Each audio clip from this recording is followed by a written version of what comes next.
This is the Troll Patrol. Live. With Justin. FREAKIN. Welcome to the Troll Patrol. Live. It's a freaking Monday. I hope everybody had a fantastic weekend and Easter. Fantastic show for you tonight. Right-wingers accusing everybody of cancel culture and then immediately proving that they are fucking hypocrites. But hey, what's new? We got a hell of a lot of videos of people getting thrown out of places, of restaurants, of churches. Matt Gaetz's, one of his communications directors or one of his staffers that resigned, gave a press conference earlier today. We'll find out exactly who he is and what he had to say. We're going to watch the whole thing in its entirety. We're going to have an update on the prison riot, jail riot that we watched the other day. We watched cell phone video from inside the jail. We have an update. More footage has emerged from inside the jail. We're going to see the moment that the officer was taken hostage. Plus, there's been another riot in another jail. This one happening in St. Louis. We're going to cover that. Oh yeah, dude was thrown out of Disney. I do believe that one's got video as well. Representative Ilhan Omar is worried about what is going to happen when the Derek Chauvin verdict is read. I had to catch myself there. I almost said George Floyd because George Floyd is not on trial. It is Derek Chauvin, the pig. We're going to talk about Alex Jones. Had his appeal rejected by the Supreme Court.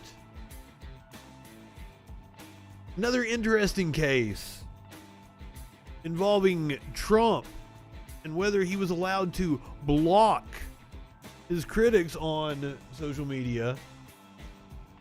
Had a little caveat thrown in there by one of the conservative justices. We're going to go over that. The whole ordeal with Georgia and the voting rights shit. Governor Greg Abbott in Texas got in on it here on, I guess today was opening day in baseball. Yesterday was opening day. I don't fucking know. I don't watch baseball. Oh, we're going to watch a View clip. I always enjoy clips of The View so we can dunk on Meghan McCain. She was my crush in high school. I was president of the Young Republicans in high school. Campaigned for John McCain in the 2000 election. A woman was falsely accused of blocking the Suez Canal. You are exactly, that is one of my feel-good stories at the end. She is speaking up, the captain of the Ever Given. I'm glad you brought that up. Yes, we are going to cover that story. There was a lot of shit. It was, a lot of shit went on over the weekend. A lot of stuff to fit in. I try to cover all the bases, though, and get you caught up on exactly what's going on. Breaking news as we are coming on the air tonight. There has been a ruling by the parliamentarian in the Senate. Senate Democrats can now officially pass more bills with 51 votes. I don't know about bills. The title seems a little off. Senate Democrats just got some wonky procedural news that has some pretty big implications for President Joe Biden's agenda. On Monday night, the Senate parliamentarian and in-house rules expert determined that Democrats would be able to do a third budget reconciliation bill this year.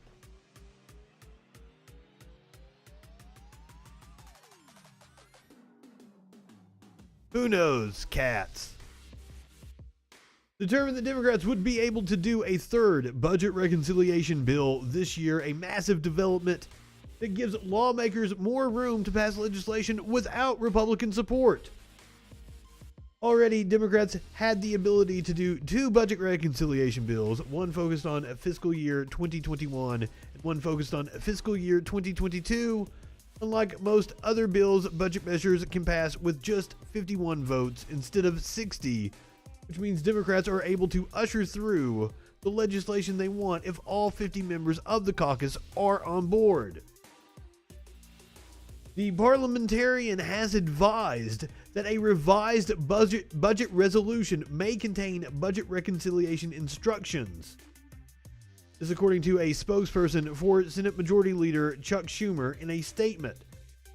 This confirms the leader's interpretation of the Budget Act and allows Democrats additional tools to improve the lives of Americans if Republican obstruction continues. If. That's not an if. With the new decision from the parliamentarian, Elizabeth McDonough? I am sorry for butchering your name. Democrats can now do a third budget reconciliation bill, which means they can push through more ambitious measures as long as they are related to taxing and spending. Schumer's spokesperson also noted that no decisions have been made on a legislative path forward using Section 304, and some parameters still need to be worked out. Budget reconciliation has its limits. It can be used for policies like voting rights. Oh, it can't be used for policies like voting rights, reforms, or gun control, but it is still a helpful tool for Democrats. And remember, this is a Senate whose budget committee chairman is one Mr. Bernie Sanders. Pete Buttigieg spoke over the weekend, our transportation secretary. And, looks like he is having a conversation with the Senate Majority Leader, Chuck Schumer. They're going to bring up climate change. Other points that we would make. Obviously, one of the main points here is our climate. Everyone is worried. Everyone is worried about climate change. If we do nothing and just sit on our hands, I call bullshit on that. I don't think his old ass is really all that worried about climate change, to be honest with you. The year we've had with COVID would be repeated worse and worse and worse 10, 12 years from now and on into the future. That means a lot for us. I think of my little grandson, Noah, 2 years old. What kind of, I've enjoyed the beauty of the globe. We would go hiking in the national parks every summer and saw the beauty of America.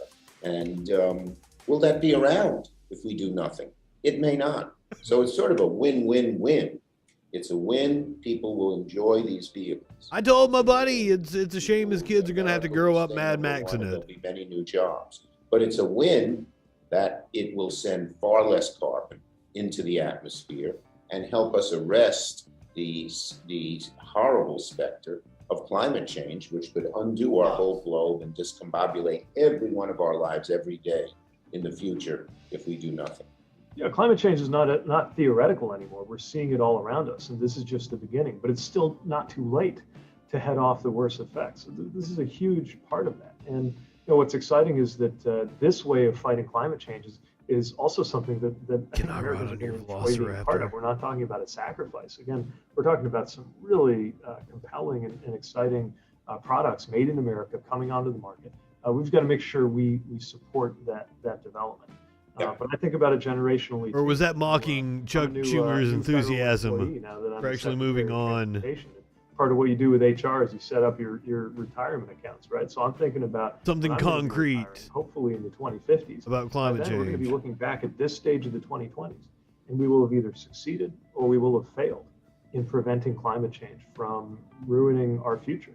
And I want to be able to look back and say, I'd bet on failure. 2020s, we did the right thing before it was too late. Call me a cynic if you will. For a moment. Exactly. It's not too late, but if we wait another 5 or 10 years, it will be. So we have to act now. There's an imperative to acting, but I think it's a popular imperative. Most Americans know we have to deal with the specter of climate change. Most Americans want to create new and good jobs and be part of the future and not just cling to the older jobs, which have become more difficult and less frequent in the past. And most Americans would love to try a new driving experience that might actually be better than the one they have. So, so you got to. There was talk today about one of Biden's next pushes being for like a big investment in electric vehicles. So I assume that's what they're touching on there. And I know you know this, but the point of sale subsidy that the president and I have proposed, we'd make sure that lower income people could take advantage of that as well. So that's an important thing as well, because we don't want this to just be available to a limited number of people. It's such a great point. Look, the electric car experience. Well, yeah, because it would do you no good if you're trying to fight climate change by converting the Chuck. Experience is a great one, but it cannot be a luxury. This has to be something available to all Americans. And just to be clear, as more and more of these remarkable electric vehicles are developed, this is not supposed to be some kind Also, of, please, let's not give more money to Tesla. vehicle. This is got to eventually be the way that all of us get around. And when you get behind the wheel of one of these things, it's, Elon Musk has sucked off the government teat enough in my lifetime. Not only does he need to be cut off, he needs to be taxed. it's so exciting. People are going to love it. But that's got to be something that's affordable for everybody. And then it's a win-win, because if we can make sure somebody can afford to acquire an electric vehicle, we're also saving them the cost of filling up with gas for the rest of the time they own that vehicle. Well, it looks good. I am going to fight to make this happen. You are going to fight to make this happen. The president's going to fight to make this happen. And let's hope that maybe 6 months from now, a year from now, we say we've. You know what happens when Joe Biden fights, right? He takes them around back. We all want to go on. I'm looking forward to celebrating that. Great. Ask Corn Pop about that. Thank you for doing the job, and thank you for transportation is such an important part of America. And I think all of us are glad and proud that you are at the helm. Well, thank you. I'm thrilled to be here. There you have it. Pete Buttigieg. The Senate Majority Leader Chuck Schumer. Another policy that the Biden administration is moving on. Jen Psaki asked today about student loans. Oh, sorry, let me just get around to everybody and they'll come back. Go ahead. Yeah, Chief of Staff Ron Klain said last week that President Biden has asked the U.S. Department of Education to prepare a memo on the president's legal authority to cancel student debt. What exactly has the White House? He said he's looking into it. And in the past, President Biden has said he would be prepared to write off $10,000 in debt, but not $50,000 like some liberals and Democrats have asked for. Is Biden rethinking his position, and is he reconsidering his position on the idea of canceling debt of students who attended more expensive private schools? Well, first, he continues to look forward to, he'd welcome a bill passed by Congress, I should say, to cancel $10,000 in student debt. And he'd be happily sign that. I think that would naturally be the first step before it's a larger amount beyond there. What Ron Klain was referring to is the fact that there's an ongoing review. It's both a policy review and a legal review. So Department of Education and Department of Justice to look at what the options are and what authority could be recommended to the president. So that was the process he was referring to. If he's asking what options are available, does that mean whether he can do it to $50,000, and does that mean that it's therefore open as a possibility for the White House? Yeah, his position hasn't changed. There's a review to take a look at what is possible with executive authority. But he has indicated he doesn't think that's a good proposal. During the town hall back in February, he very much was outspoken against the $50,000 threshold. So where does he stand on that at this point? And again, after that point in time, Ron Klain and others have spoken with a range of leaders in Congress, and we've said many times from this podium that there is an ongoing review of what the... And those range of leaders spoken to in Congress have all pushed you need to cancel 50 grand. That is the number that they have been pushing for. Not just Bernie, but even Chuck Schumer.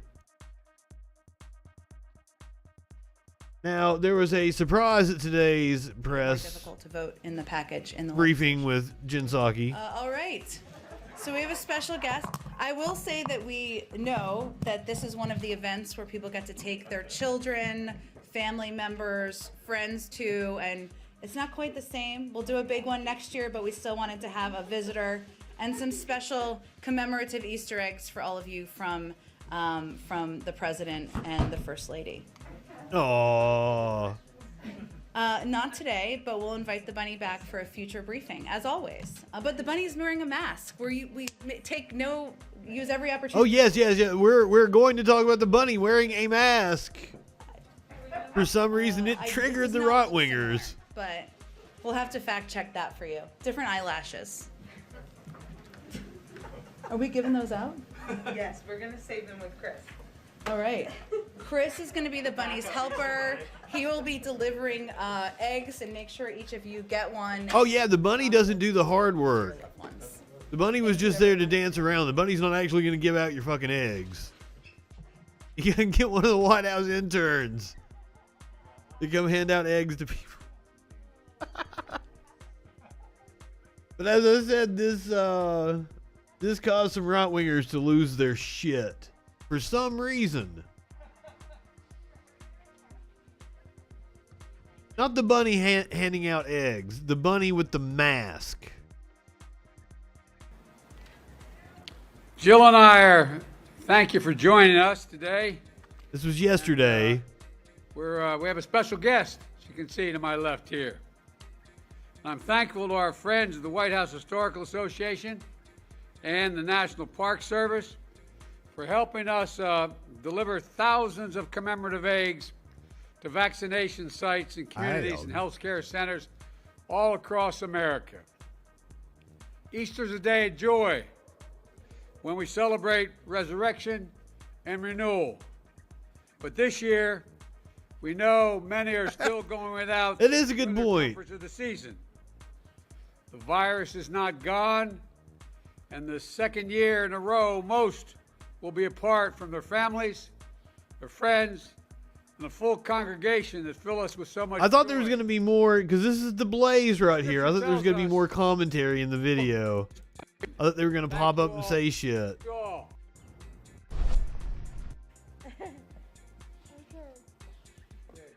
Oh boy.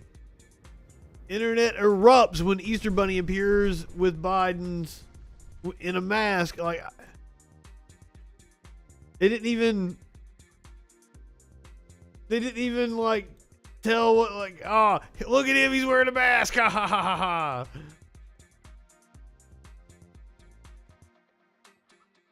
This person like thinks it was today just because the Blaze posted it today. Fucking right-wingers and morons.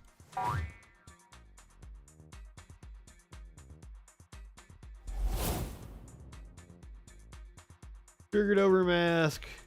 Triggered over the MLB. That there will be a meeting this week between the Major League Baseball Players Association and the chair of the Cobb County Commission about the fate of the All-Star Game scheduled for Truist Park coming up in July. And that brings us to our top story tonight. Many are calling for a widespread boycott of Georgia because of the state's new election law. That includes moving the All-Star Game from Cobb County to another state. Cobb County Commission Chair Lisa Cupid tells our John Sherritt she opposes the new law along with oh my God, you got the troll in a basket. Opposes a boycott. I love it. At Doc's Food and Spirits near Truist Park, thriving for 40 years and making it through the pandemic. Owner Mark That's Metcalf cute wants as to know, fuck. will the Major League Baseball All-Star Game move out of Truist Park and go to another? This isn't even about Abbott. Hold on. The story's about Abbott. I hate it when a fucking news organization puts a video that doesn't have anything to do with the story. Hours before the Texas Rangers were set to have Texas Governor Greg Abbott throw out the ceremonial first pitch for the home opener at the new Globe Life Field Stadium, the governor announced he would no longer participate in any Major League Baseball events, including Monday's game.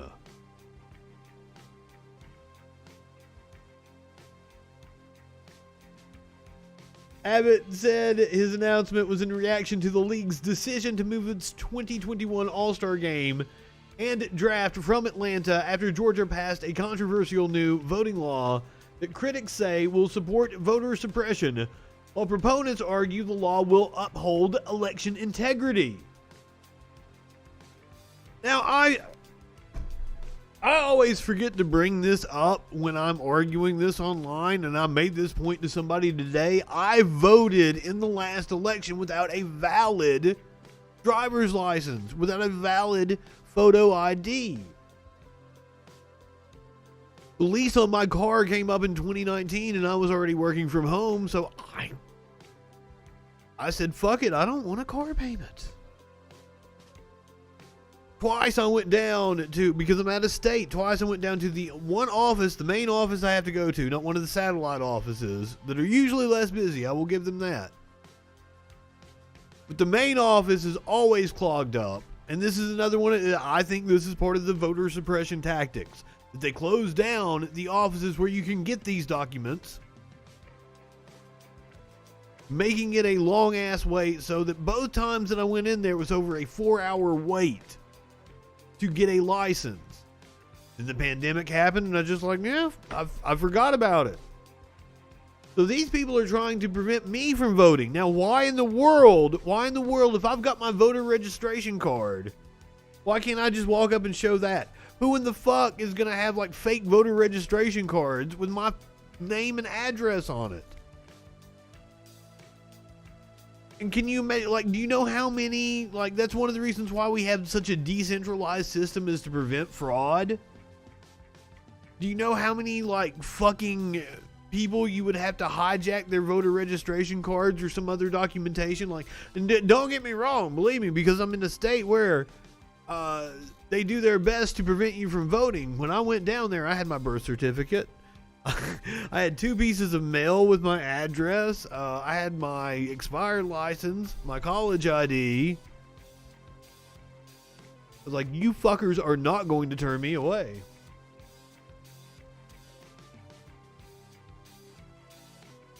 But Abbott no longer throwing out the first pitch. Maybe the game's already happened. I don't know if like it was supposed to happen tonight, earlier in the day. I guess it's opening day in baseball. I'm not a baseball fan.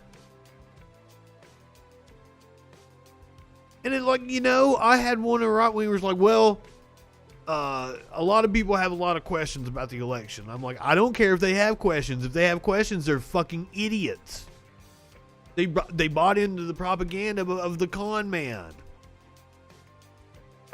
Facts don't care about your feelings, snowflake.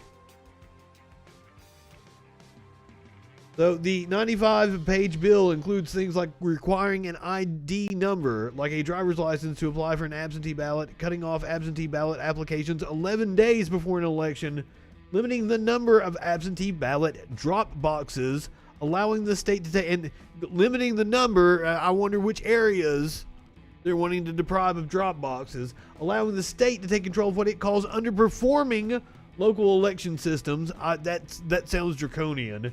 Disallowing volunteers from giving away food and drinks to voters waiting in line. Poll tax, exactly. Controlling who votes. It's just putting up as many barriers as they can to discourage voting. Opponents of the law say it will mostly impact urban counties with more Democrats and have referred to it as Jim Crow 2.0. Abbott himself is a proponent of such election integrity laws, with similar proposals being worked on in the Texas legislature that would limit how and when voters could cast their ballots, as well as other limitations around mail-in voting after the pandemic led to a surge in voters submitting their ballots in new ways to avoid in-person interaction. By the way, as long as we're on the topic of sports, Alabama killed their number 1 fan. He died of COVID like this past Friday. Their top fucking fan traveled with them everywhere. Apparently he was at the NCAA tournament as well.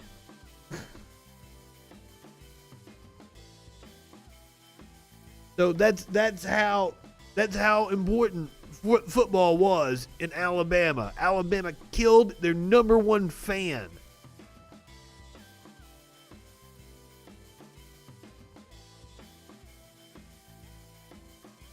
Here we have Whoopi Goldberg going at it with Meghan McCain about the Georgia voter laws. That the bill was created because of a lie. That's the first thing. All those people came out and voted. People got up who are 90, 100 years old, got in cars with family members and went and drove to vote. That's the first thing. You can create moats and dogs and backflips. People are going to vote. And the craziest thing about this to me is that the bill takes away power from local officials to oversee elections. And now the Secretary of State led the Board of Elections originally and had the power to suspend county election officials. Now this law allows the Republican legislature to appoint the board chair and most of the members. You sign this into law behind closed doors, and you did it in front of a plantation. If that's not a middle finger to people, I don't know what is. And you know, the King Foundation didn't ask for a boycott. The King Foundation said, we entreat corporate leaders to work with us and honor your commitment to building an equitable society. You know, Stacey Abrams didn't ask for a boycott. I appreciate what they were trying to do, but that's not the way to do it. Joy, what's... Oh, where's Megan on this? I thought she had something to say. Oh, Whoopi fact checks Meghan McCain. That was indeed breaking it down.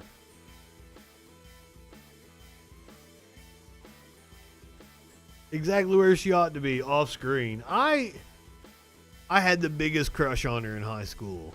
She's like the exact same age as me. So, like, I'm president of the Young Republicans campaigning for John McCain in the 2000 Republican primary. And I have the biggest crush on her daughter. On his daughter. I know. Hey. Like, I smoked a little Chiba and just my perspective changed completely. It was almost overnight. Some Georgia Republican state legislators are removing Coca-Cola products from their state house offices after the Atlanta-based beverage giant criticized the new election laws. They're removing Coke from their office. I like how Pete Davidson played Matt Gaetz on SNL, and he kept doing the quagmire. Yes, cancel culture. That's exactly what it is. Stacey Ingram. Sorry. Laura Ingram has opinions on this. She's going after Stacey Abrams. Whoops. Well, it turns out that bowing down to the social justice warriors really is a dangerous and self-defeating strategy. Case in point, Democrats' lies about Georgia's voter integrity law, equating it to Jim Crow, well, it sent all sorts of far-left activists down the boycott Georgia warpath, including, well, that fringe figure that... As Whoopi just pointed out, there was nobody calling for boycotts. Like, these companies just did it on their own, amazingly enough. What is up, producer Dave? So Whoopi laid it out perfectly. Ingram is strawmanning here. Nobody called for any boycott. That guy, President Joe Biden, who eagerly jumped on the Punish Georgia train in an interview with ESPN. So, Mr. President, what do you think about the possibility that baseball decides to move their All-Star game out of Atlanta because of this political issue? I think today's professional athletes are acting incredibly responsibly. I would strongly support them doing that. Well. Aside from the fact that Joe seemed to be sleeping in that interview, as The Angle told you last night, these left-wing boycotts of the All-Star game or frankly any other event or product would cause huge Nobody boycotted anything. Economic damage and send jobs to other low-tax states that hurt Georgia. So the blowback against this is growing, which forced even liberal Georgia Senator John Ossoff to put out a statement last night saying, I absolutely oppose and reject any notion of boycotting Georgia. But then he said that, look, corporations that are disgusted like we are with this voter suppression bill should stop any financial support for the Georgia Republican Party. Which one, Ossoff or Ingram?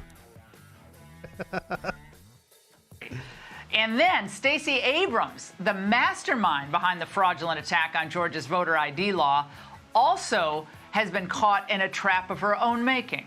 To our friends across the country, please do not boycott us. I understand the passion of those calling for boycotts of Georgia following the passage of SB 202. She did. She gave like the Nazi salute. She caught herself and kind of changed it to the pageant wave, but it was totally a Nazi salute. Under SB 202 are also the most likely to be hurt by potential boycotts of Georgia. Now, none of this makes any sense. Okay, here's a question for Ms. Abrams. If Georgia is... It makes total fucking sense because they are officials in Georgia advocating for Georgia. It makes perfect sense. And nobody on the left was advocating for a boycott anyway. The company just up and took its business elsewhere, which is its right, I thought, under capitalism. I mean, what is Ingram arguing for here? Does she want the government to force the MLB to have the All-Star game there? I don't. What's the logical conclusion? Really trying to resurrect the evils of Jim Crow and segregation? Then how could businesses remain there in good conscience?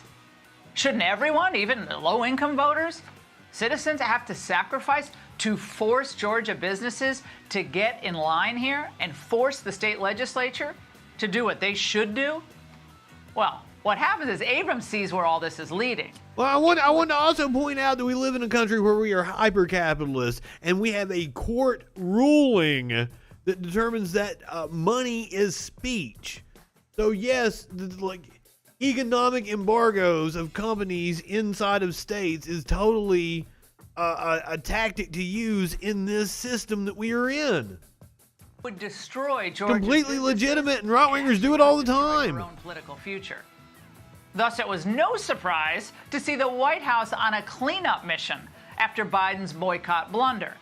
Maybe they got a call from Stacey Abrams as well. One unnamed senior advisor insisted that Biden's endorsement of a boycott, well, it wasn't really an endorsement of a boycott. He was speaking from the heart. That was him, the advisor said. For him, it's not dictating. Well, and that's another, you're right on that. They're just destroying products that but this is capitalism, right? So then that incentivizes companies to then use their marketing to be like, hey, you should boycott, because that's the reason why we're seeing this, faux wokeness from corporations. They get the benefits of appearing woke while also triggering the right-wingers who destroy their shit, give them free publicity, and they become more... Their name recognition goes up. I fucking hate it here. I hate it here. Ooh. The MLB, Major League Baseball, should be doing, but he supports the decisions of the players. But we all know what this is really about. And once again, this wasn't even the players, was it? Bullying corporations into supporting Nancy Pelosi's massive election. I don't know anything about sports. Can somebody correct me on this one? The MLB isn't like a players association. It's a private entity, right? Like a business. It is a business that made that decision. It wasn't even like a players association calling for the boycott, correct? I might be wrong. I don't know for sure on that one. They do have a union though, right? This was actually MLB's call. It wasn't the players, as far as I know. Rigging scheme called H.R. 1. The measures would override all state voting prerogatives and ensure a permanent Democrat majority from coast to coast. This would actually invalidate the votes of tens of millions of Americans through nationalized ballot harvesting. And I do believe, it's a separate union or a separate entity from the MLB, and I do believe that it's the MLB that made the decision, and the players' union had nothing to do with it. And seriously, every cliche, they've got nothing. They've really got nothing here. They really are throwing everything at the wall that they can. The elimination of voter ID requirements, and a lot more. But the good news is, Texas is now following in Georgia's footsteps. Yesterday, the state Senate passed voter integrity measures of its own. Well, and what happened then? Well, predictably, Dallas-based American Airlines and Dell Computer, they've already announced their opposition. And also, If I'm correct, then that's Mercedes-Benz Stadium where like the All-Star game would have been held. That's a new state, like it just opened not that long ago. A year or two ago. So like that's a big thing. They probably really wanted that game there. So it's like the MLB moving is a very big deal. Common sense bill. That was a really dumb move on their part. And going forward, I'm going to say this. I'm trying to say this every night going forward. Every Republican lawmaker, not just in Georgia or Texas, but beyond. Not only AOC and Soros, you got to throw like fucking Castro was in on it, and Bill Gates and Hugo Chavez. They were all in on it as well. Put these companies on notice. A lot of them, by the way, do plenty of business in China, as we pointed out. They have no problem. Oh, they have latched onto that. Yeah, sure, they do business in China, but are they located in China? Are they intimately involved in Chinese politics? No, they're not. They're American companies, right? So I don't understand the China argument, though I do agree there is issues with capitalism going and doing business in China, but that's a separate argument. That has nothing to do with this. It is such a red herring. Who are lying about these reforms, and you will lose every tax break, every incentive, every. You don't fucking know. Forward. And if these big corporations think they're going to get better results with Democrats in charge of all 50 states, good luck with that. Good luck with that. China will cut them off in a heartbeat. That's why our companies bow down to China. And that is a problem. That is an issue. Okay, so we're going to come at this. I'm going to go to louderwithcrowder.com for this one because we're going to come at it from his perspective and break it down, all right? Ron DeSantis was on 60 Minutes last night, and apparently the right is claiming that 60 Minutes did a butcher job on him. So we're going to get their perspective on exactly what the butcher job was. We're going to watch the whole interview, and then we're going to come to our own conclusion. Exactly. They want to appeal to the broadest base possible. Yes, I hate myself. I would never in a million years sign up for Louder with Crowder newsletter. Jesus Christ. Okay, so this is the segment from the 60 Minutes last night on CBS. We wanted to ask Governor DeSantis about the deal, but he declined our request for an interview. Louder with Crowder. We caught up with him south of Orlando. Publix, as you know, donated $100,000 to your campaign, and then you rewarded them with the exclusive rights to distribute the vaccination in Palm Beach. So first of all, what you're saying is wrong. How is that not pay to play? That's a fake narrative.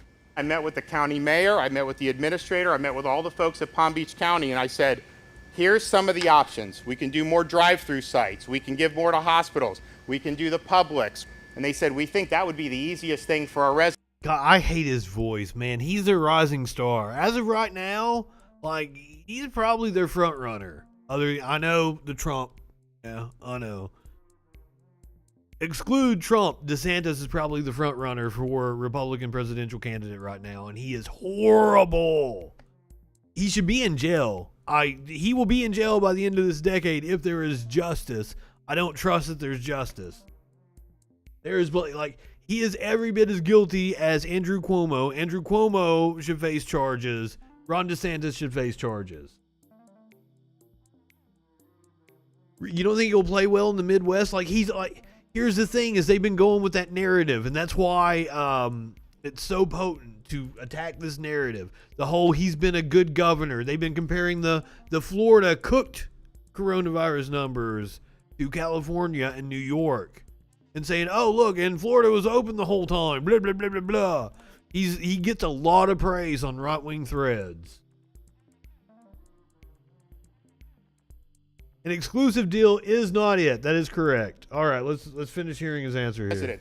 But Melissa McKinley, the county commissioner in the Glades, told us the governor never met with her about the Publix deal. The criticism is that it's pay to play, and it's Governor. wrong. It's wrong. It's a fake narrative. I just disabused you of the narrative, and you don't care about the facts because obviously I laid it out for you in a way that is irrefutable. Well, God, I hate this guy. Isn't there the nearest Publix to the Glades is 30 miles away? Yes, sir. Wow. But DeSantis is popular among Republicans, so the media needs to circle the wagons. Crowder, whoever wrote that doesn't know what circle the wagons means. Reporter Sharon Alfonso confronted DeSantis at a press conference.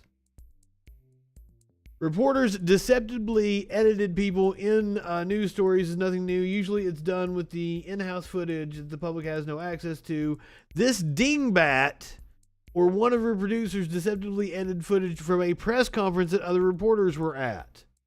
Here is the full exchange with some much needed context. Let's see if this changes our opinion. Sure.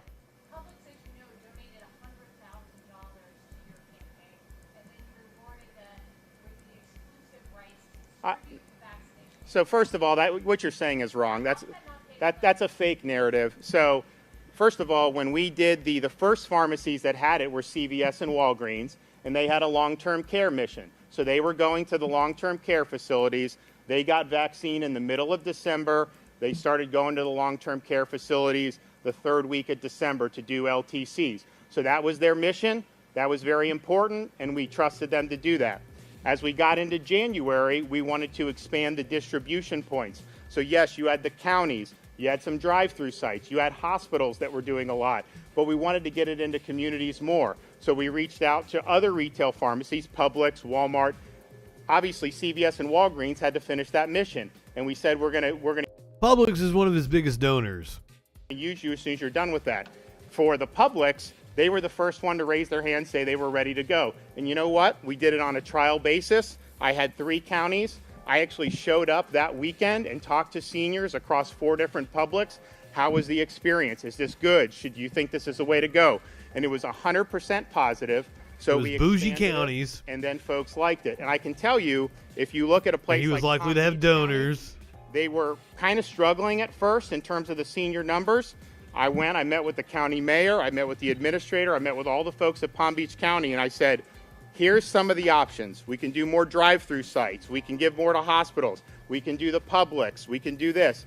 They calculated that 90% of their seniors live within 1.5 miles of a Publix.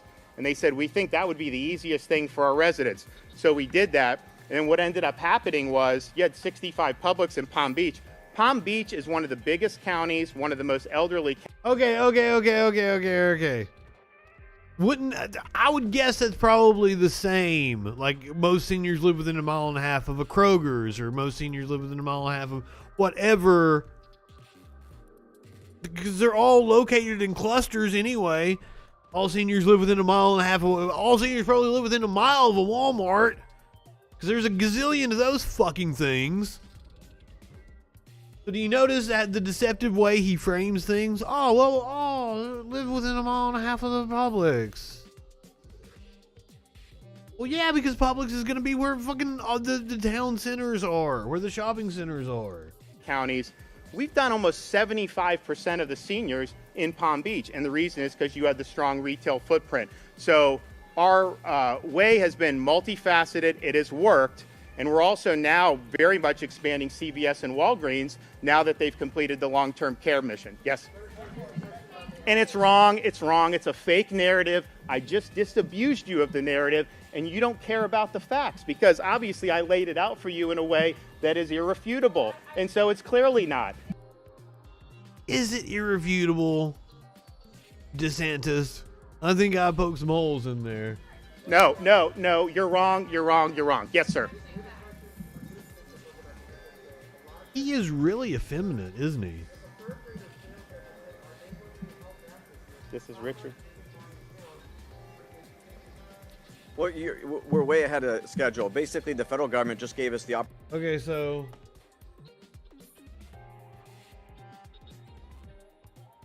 this idea of why Publix was picked has been utter nonsense. We reached out to all pharmacies, and they were the only one who at the time could execute the mission. Federal government delayed the federal pharmacy program, and we yet again stepped up to serve more seniors. I said this before and I'll say it again. Publix was recommended by blah blah blah as the other pharmacies were not ready to start. Period. Full stop. No one from the governor's office suggested Publix.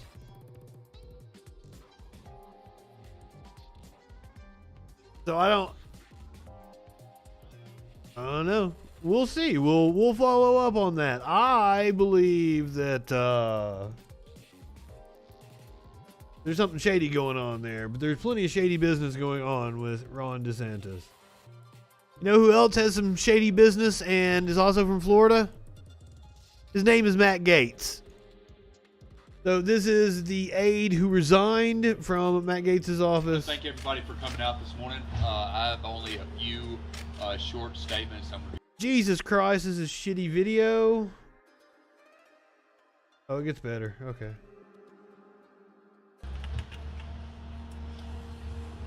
Their MiFi had a bad connection, I guess. Members of the FBI came to my house unannounced to question me about allegations surrounding Congressman Gaetz. They told me that members of the media reached out to them asserting that I had previous knowledge of Congressman Gaetz' involvement in illegal activities. They asserted that because of that knowledge, I resigned my position as the Director of Military Affairs. I'm here this morning to state that nothing could be further from the truth. Neither I nor any other member of Congressman Gaetz' staff had any knowledge of illegal activities. Not high enough for this I've shit. known the Congressman for over 6 years when he was a state rep in the Florida House. I worked with him for 4 years as his director. Did he show you any pictures of naked women that he slept with? Military affairs. Everybody here in Northwest Florida and the defense community knows that I had a planned departure. I left to continue supporting the military mission in a private capacity. It was a planned departure. To align the Department of defense industry, and The timing was totally coincidental. workforce development here in the Panhandle. This baseless claim against me leaves me further convinced that the allegations against Congressman Gaetz are likewise fabricated and merely an attempt to discredit a very vocal conservative. I welcome any other questions. Well, what evidence have you seen so far, sir? I'm not here to provide any degree of evidence in support of Congressman Gaetz, only to discredit these baseless allegations. Well, that's the reason why I'm asking, sir. If you are to try to discredit any kind of investigation, Useless. or anything like that, what of the investigation do you know? Yeah, we have a statement that Gaetz released just a couple hours ago. We're going to read that here in just a second. Investigation. I don't have any specific knowledge on the investigation or any of the facts that are involved with the investigation. Now, you left in November? His office? End of October. Yes, October, okay. All right. And why'd you leave then?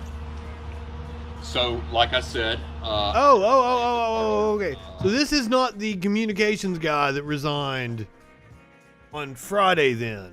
I was confused on that. So this is a different aide who resigned, because like it just said Matt Gaetz aide who resigned. So I assumed it was the one who stepped down on Friday after the allegations came out. It appears this guy left at the end of October. Is to continue supporting the military mission, to help align our community to support the defense mission here in Northwest Florida. Have you been in contact with the representative or with the FBI, excuse me, since that initial encounter? The FBI hasn't reached back out to me since Wednesday. Yeah, but what about Gaetz? You talked to Gaetz? Why you are the best person to be speaking today? Did the communications department or Mr. Gates' office ask you to come today, or how were you selected to do this press conference today? I reached out to the Congressman's office to let them know that the FBI came to the house, and to ask them if they had any other information regarding the media's claims. I think there's a garbage truck. Where that came from. Also to inform them that, hey, here's what I communicated regarding former staff members, my interactions with the staff that exist, just so that they have firsthand knowledge as to what I specifically said. It's clear that, there are people out there that... Gaetz has totally showed this dude naked women on his phone. My words were direct from my mouth. Can I ask you a question about your own background, sir? Are you now involved with a company that's doing some sort of defense-related work? And did, in fact, that company apply for and receive a grant from the Triumph Gulf Corporation?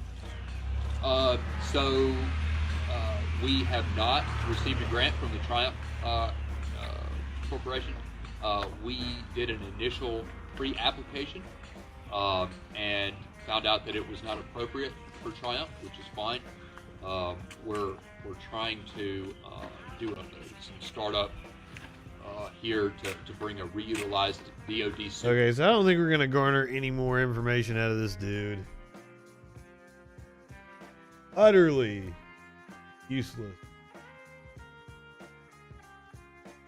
So Gates wrote an op-ed that was published in the Washington Examiner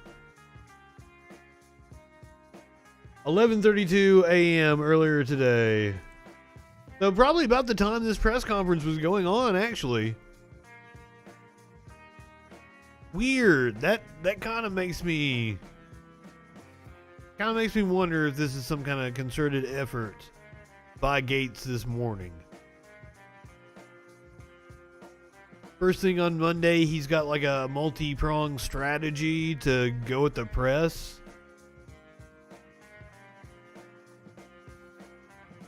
I wonder he consulted with a PR firm over the weekend, I'm sure.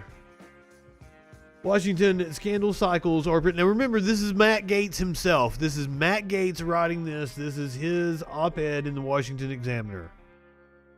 Washington scandal cycles are predictable, and sex is especially potent in politics. Let me first remind everyone that I am a representative in Congress, not a monk, and certainly not a criminal. Yes, you're a representative in Congress, and you have no scruples, sir. Nancy Pelosi once defended Bill Clinton after he got an intern to fillet him in the Oval Office. But when it comes... Well, Bill Clinton wasn't accused of... Well, at least at that time, wasn't accused of fucking underage girls.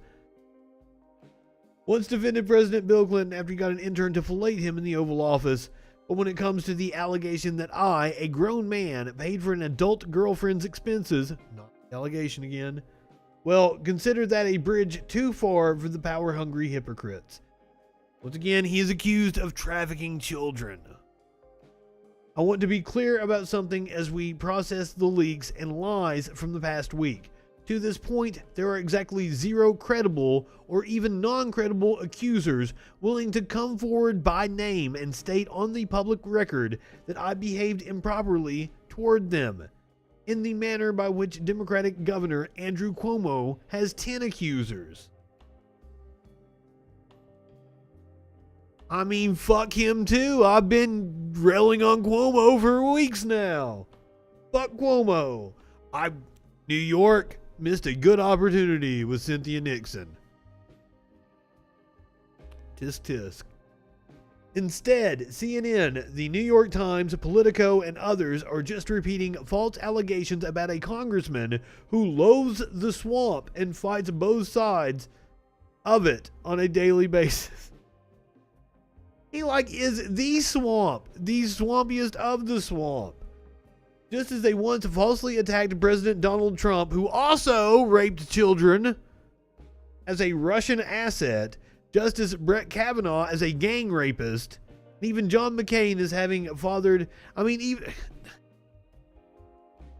The allegation against Brett Kavanaugh was not that he was a gang rapist, it's that he took advantage of a young lady at a party when they were teens. And even John McCain is having fathered a child out of wedlock. That was Karl Rove. That was Karl Rove with the George W. Bush campaign in the 2000 Republican primary. That was a Republican making up something about another Republican. Who was he saying? No, he's accusing the media of making this up. But that Karl Rove made that up. Now, Karl Rove is in the media now. God damn. He had to throw John McCain in there too. But dumb fuck right-wingers just like, oh yeah, they made that up about John McCain. But it was Karl Rove in George W. Bush's campaign.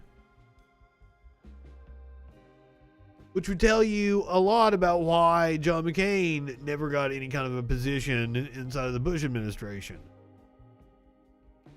I'm sure he enjoyed his time as a senator, but you telling me that John McCain wouldn't have been Secretary of Defense in a heartbeat? Of course, none of what they say ever amounts to anything, yet it is endlessly repeated by leftist television anchors such as Chris Cuomo, who uses his platform to cover for his brother's appalling subjection of nursing home patients to death by the coronavirus. That was a run-on sentence. They think themselves such wonderful arbiters of moral purpose. He's a horrible writer. Folks won't be surprised that bizarre claims are being made about me shortly after I decided to take on the most powerful institutions in the Beltway.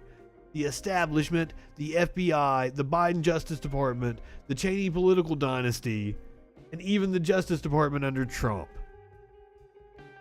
Yes, just like the mafia. And dude, he has no allies. This motherfucker is going down. Yes, just like the mafia, the DC swamp protects its made men.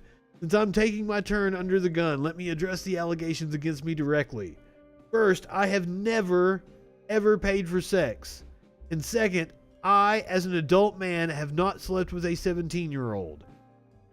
Predictably, the anti-Trump cheerleaders such as Meghan McCain, Bill Kristol, and sadly, some of my feckless colleagues in Congress are going to call for me to resign. This is how DC works. The guilty and wrong point fingers at the innocent and right. Remember President Joe Biden's Ukraine scandal. Joe Biden didn't have a Ukraine scandal. Donald Trump had a Ukraine scandal.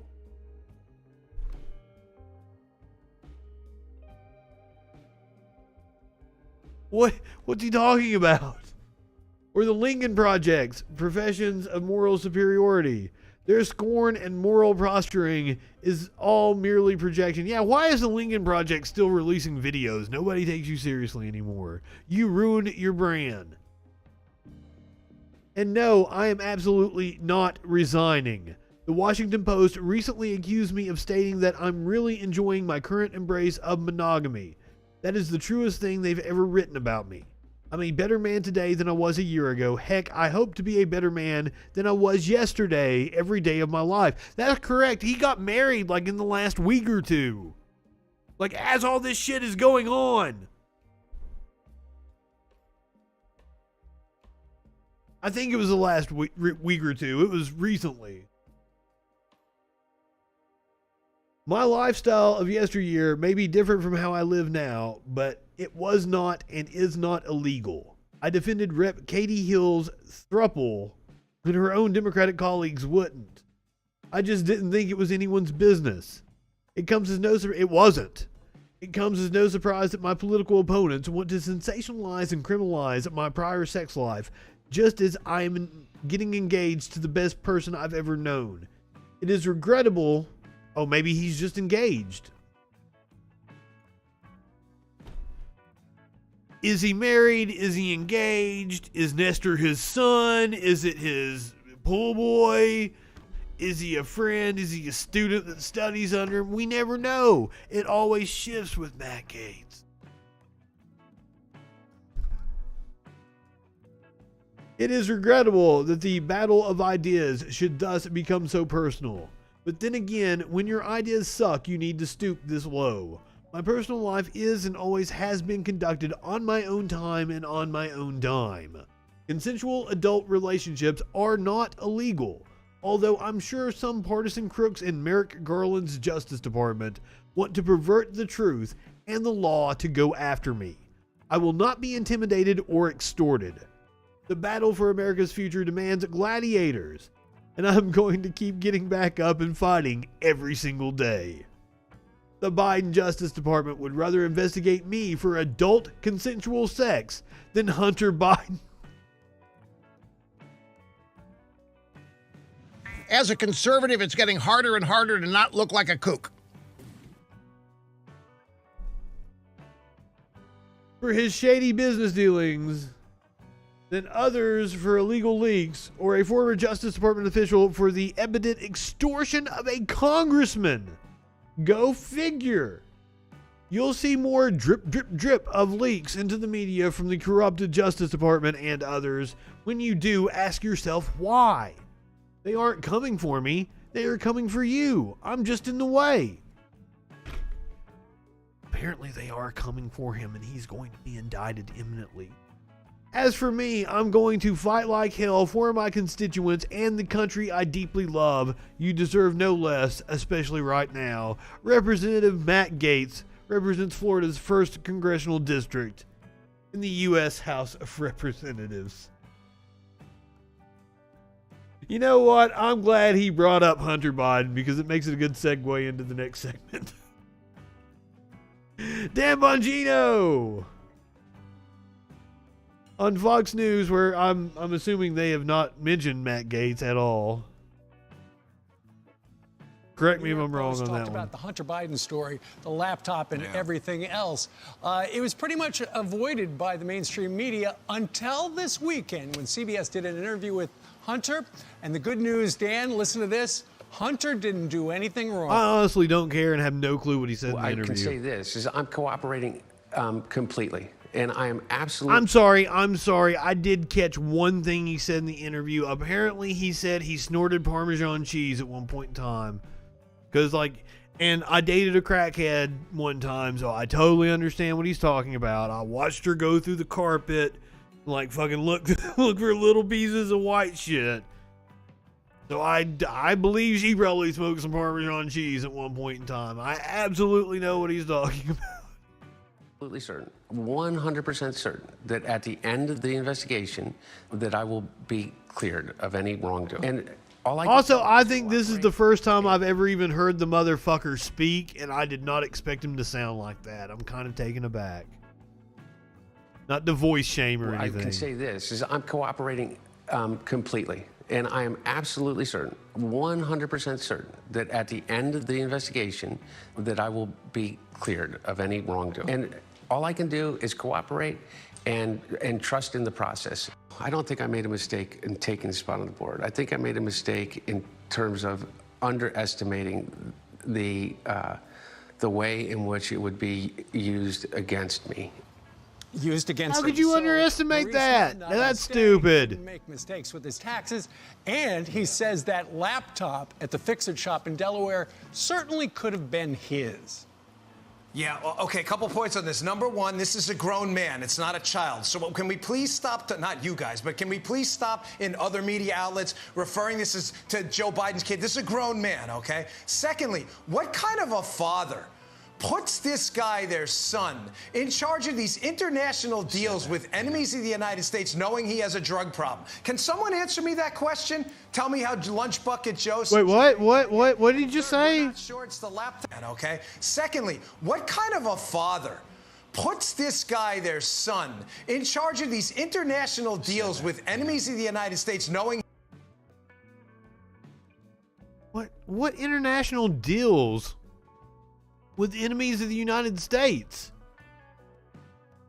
Fuck, the United States has business deals with Saudi Arabia, the biggest enemy of the United States. So what...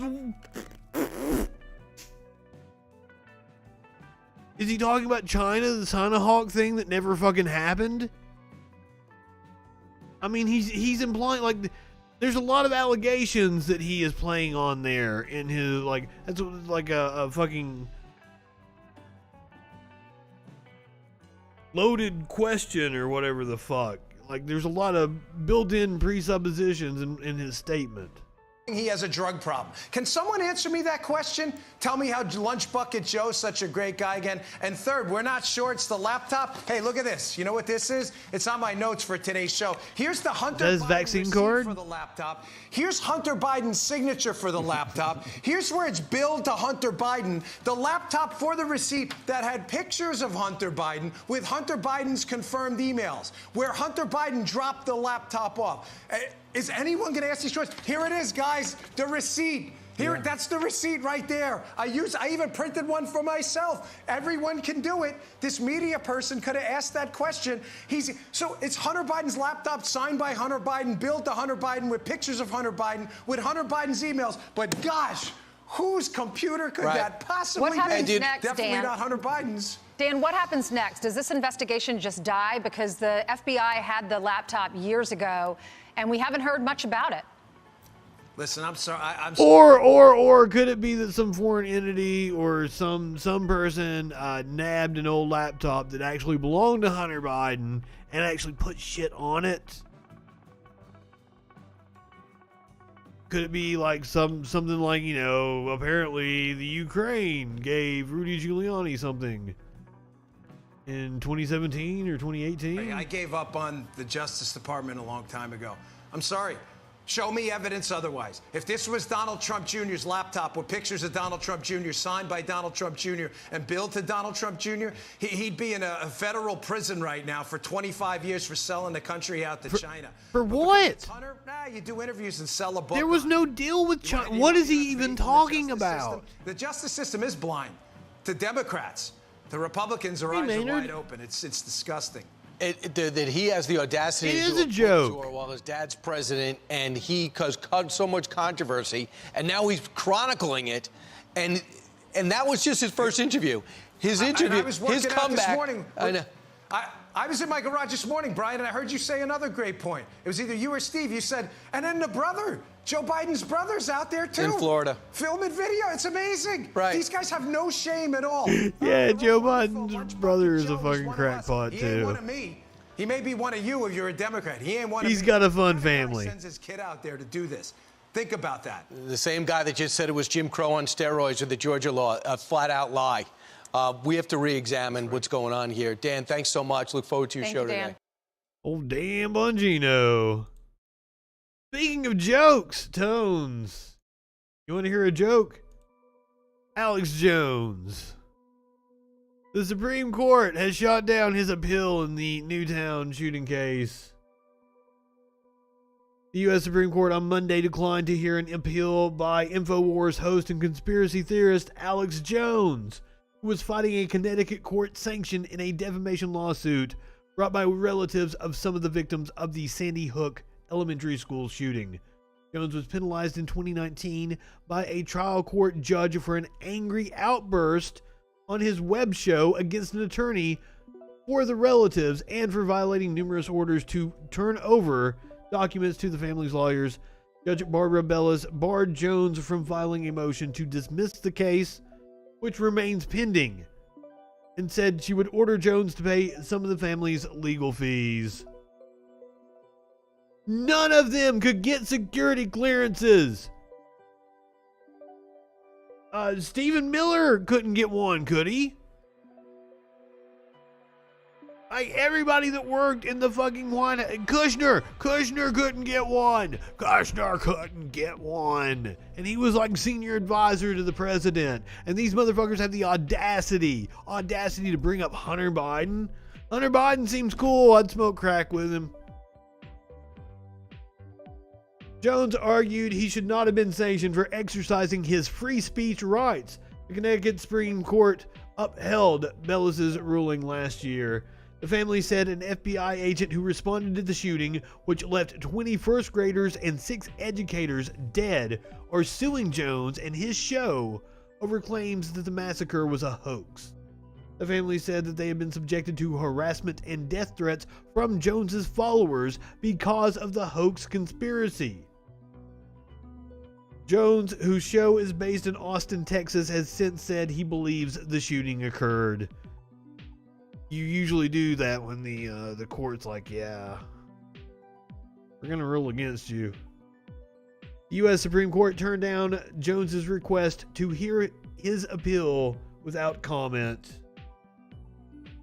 They did give a comment on a different case that they ruled on today.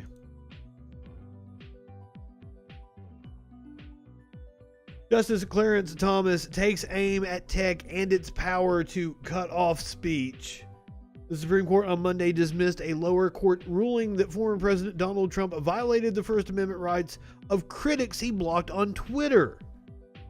Lawyers for those Trump blocked on Twitter argued that the former president's Twitter account functioned as an official source of information about the government, leading a federal appeals court to rule that Trump's blocking amounted to illegally silencing their viewpoints. But Trump is no longer in office, and Twitter has permanently banned him from its platform over glorifying violence. So the lower court's ruling from the Second U.S. Circuit Court of Appeals should be tossed. The Supreme Court ruled, instructing the court to dismiss the case as moot. While the case can no longer be cited as precedent, other courts have held that an elected official's social media accounts can be treated as public forums, so the dismissal is unlikely to affect the development of any law. The decision from the High Court did not surprise court watchers, but a concurrence in the ruling from Justice Clarence Thomas has drawn intense attention in technology circles. In it, Thomas took broad aim at social media networks attacking Section 230 of the Communications Decency Act, the landmark law that protects technology companies from lawsuits and also provides platforms with latitude in patrolling speech on their sites. To Thomas, Twitter's ban of Trump exposed the potential abuses of this legal protection, noting how applying old doctrines to new digital platforms is rarely straightforward.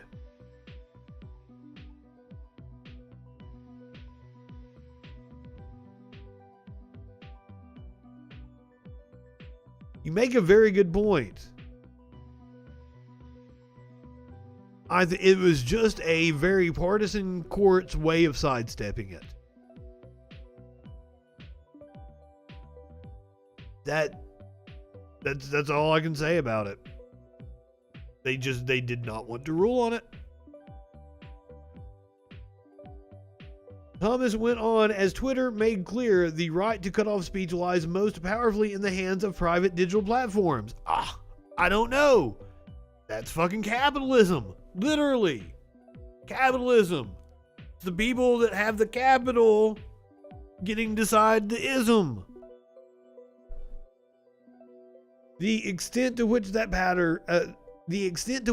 power matters for purposes of the First Amendment, and the extent to which that power could lawfully be modified, raise interesting and important questions. Thank you, Comrade Thomas. Big tech companies, Facebook and Google, Thomas pointed out, have vast and largely unchecked control over online marketplaces. It changes nothing that these platforms are not the sole means for distributing speech or information. A person could always choose to avoid the toll bridge or train and instead swim the Charles River or hike the Oregon Trail. But in assessing whether a company exercises substantial market power, what matters is whether the alternatives are comparable. For many of today's digital platforms, nothing is. In Thomas's view, social media companies are sufficiently akin to a common carrier, such as a public utility like a telephone company, and should be regulated in this manner. I never thought I would say this, but I kind of agree with him.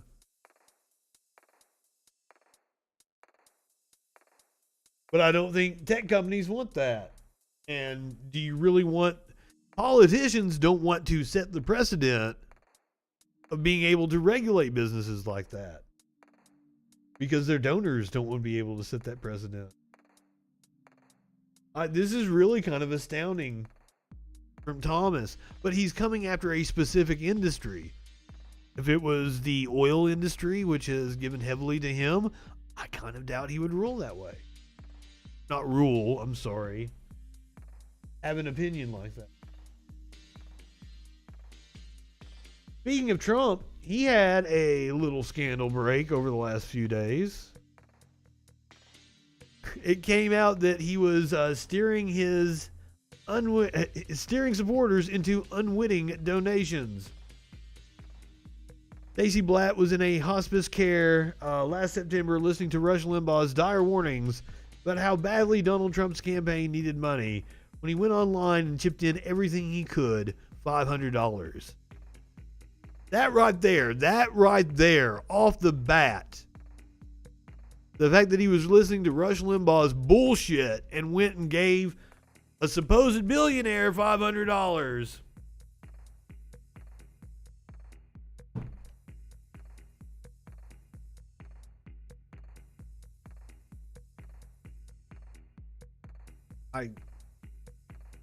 It was a big sum for the 63-year-old battling cancer and living in Kansas City on less than $1,000 per month.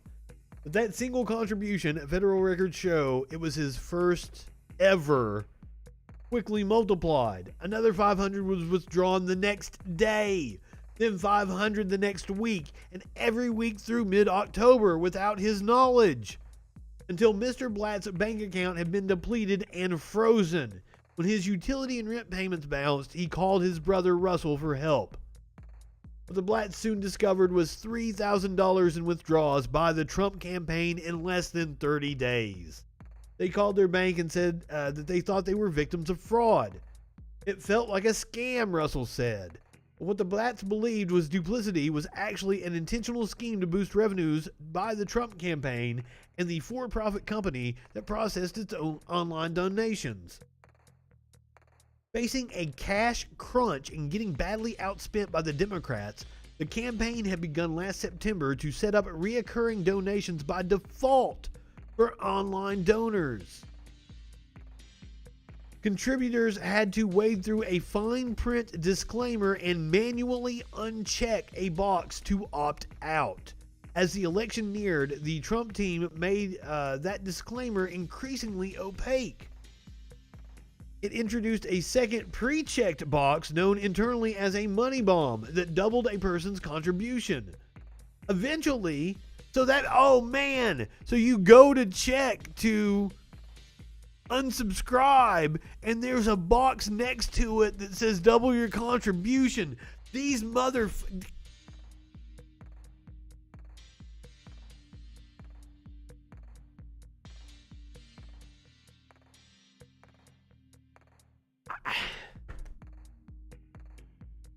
Guys, that made me incredibly sad. They're taking advantage of just dumb, gullible people.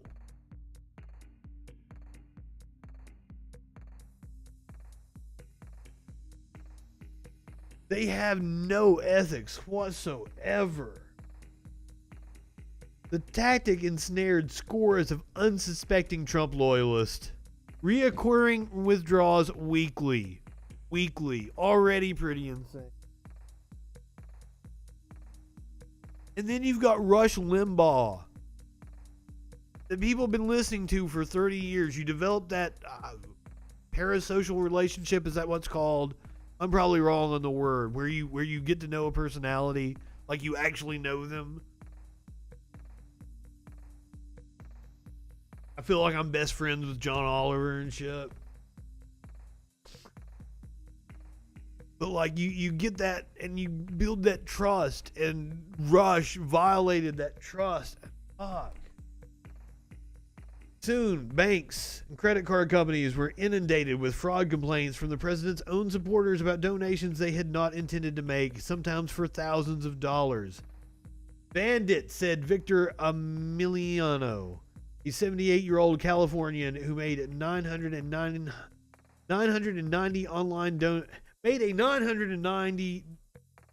online donation to Mr. Trump. It recurred 7 more times, adding up to $8,000. The sheer magnitude of the money involved is staggering for politics. In the final 2.5 months of 2020, the Trump campaign, the Republican National Committee, and their shared accounts issued more than 530,000 refunds worth $64.3 million to online donors. How is this not a bigger story?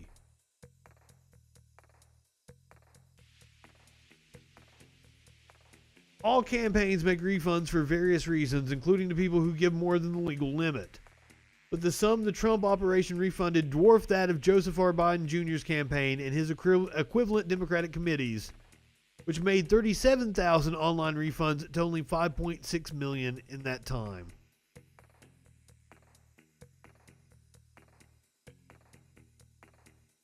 The recurring donations swelled Mr. Trump's treasury in September and October, just as his finances were deteriorating. He was able to use tens of millions of dollars he raised after the election under the guise of fighting his unfounded fraud claims to help cover the refund he owed. Oh my God. So he scammed more people off the election fraud lie to pay for his other lie during the campaign. In effect, the money that Mr. Trump eventually had to refund amounted to an interest-free loan from unwitting supporters at the most important juncture of the 2020 race.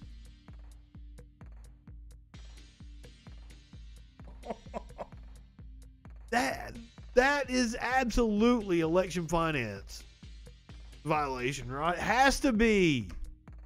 This motherfucker has to go to jail. Oh my God. Which brings us to our next story. Half of Republicans believe false accounts of deadly U.S. Capitol riots, according to a new Reuters Ipsos poll.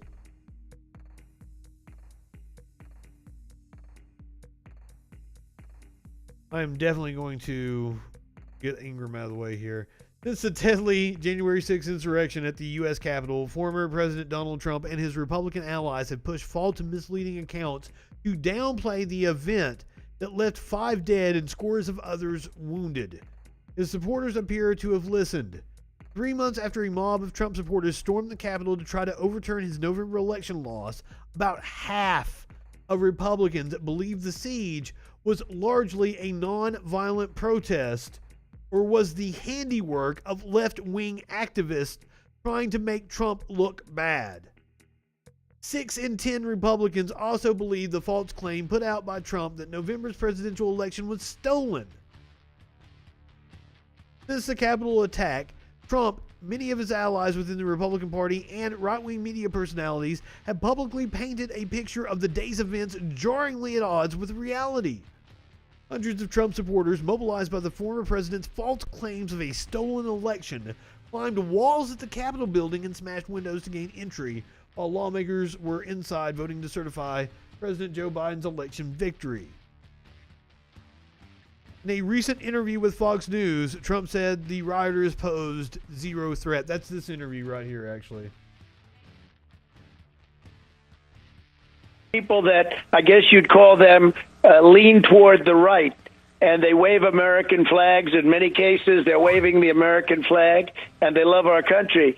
And those people, they're arresting them by the dozens. In an interview with Fox News' Laura Ingraham Thursday, former President Donald Trump. There you go. That was him with Ingram on Thursday.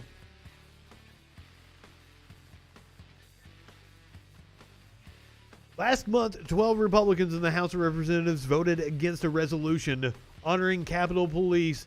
Oh my God, those are too fucking cute. Honoring Capitol Police officers who defended the grounds during the rampage, with one lawmaker saying that he objected using the word insurrection. Oh my God. Speaking of Capitol attacks, you have to specify which one you're talking about now. There is no indication that the officer in the Capitol attack was stabbed.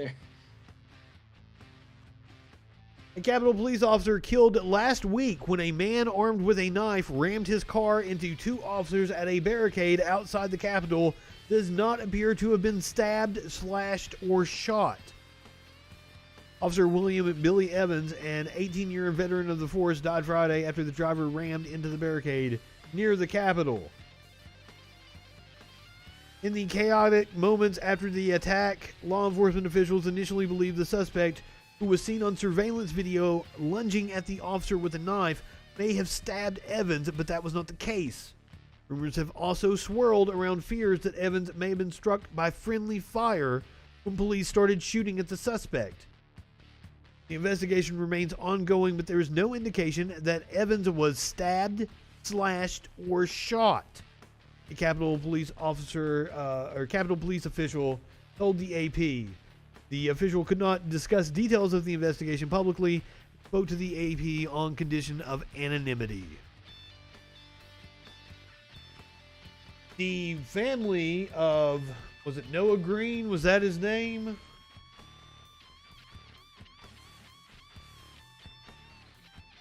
"25-year-old Noah Green," the family of Noah Green, is blaming this on CTE, it would seem. Always hate the Daily Mail. It's full of fucking ads and shit.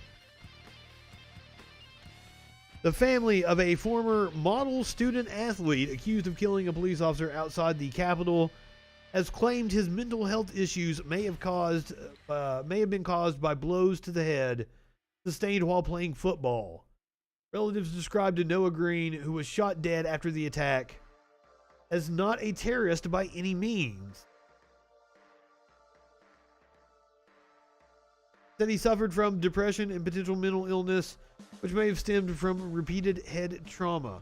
The 25-year-old Nation of Islam follower who played football for years is understood to have been suffering from delusions, paranoia, and hallucinations before he allegedly launched the Ram raid on Friday. Now, I had a friend who was a paranoid schizophrenic, and she described what it was like to me, and fuck, I sounded like hell.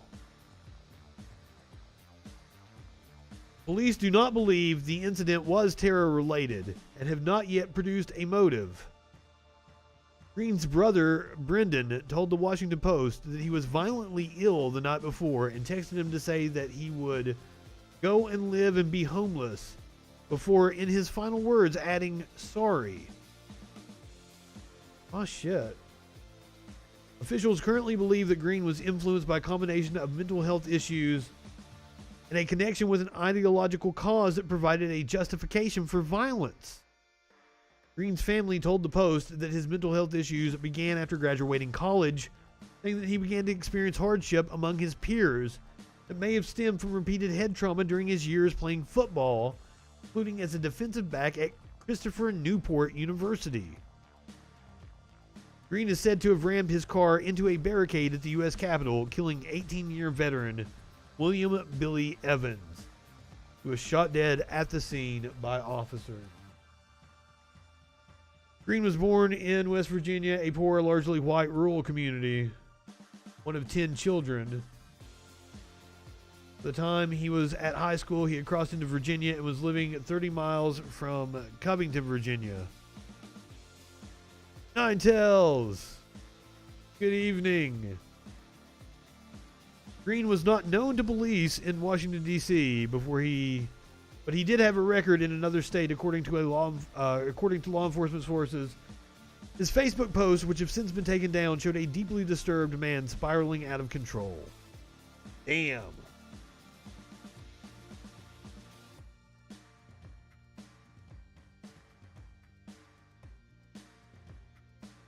So you feel really sorry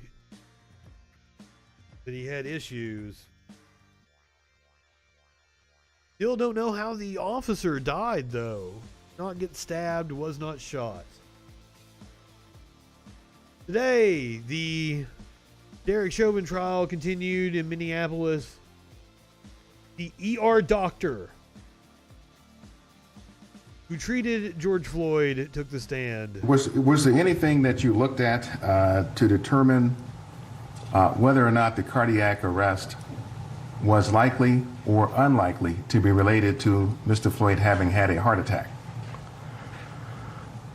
A lot of that is based on the history that we received from paramedics. There was no report that, for example, the patient complained of chest pain or was clutching his chest at any point, or having any other symptoms to suggest.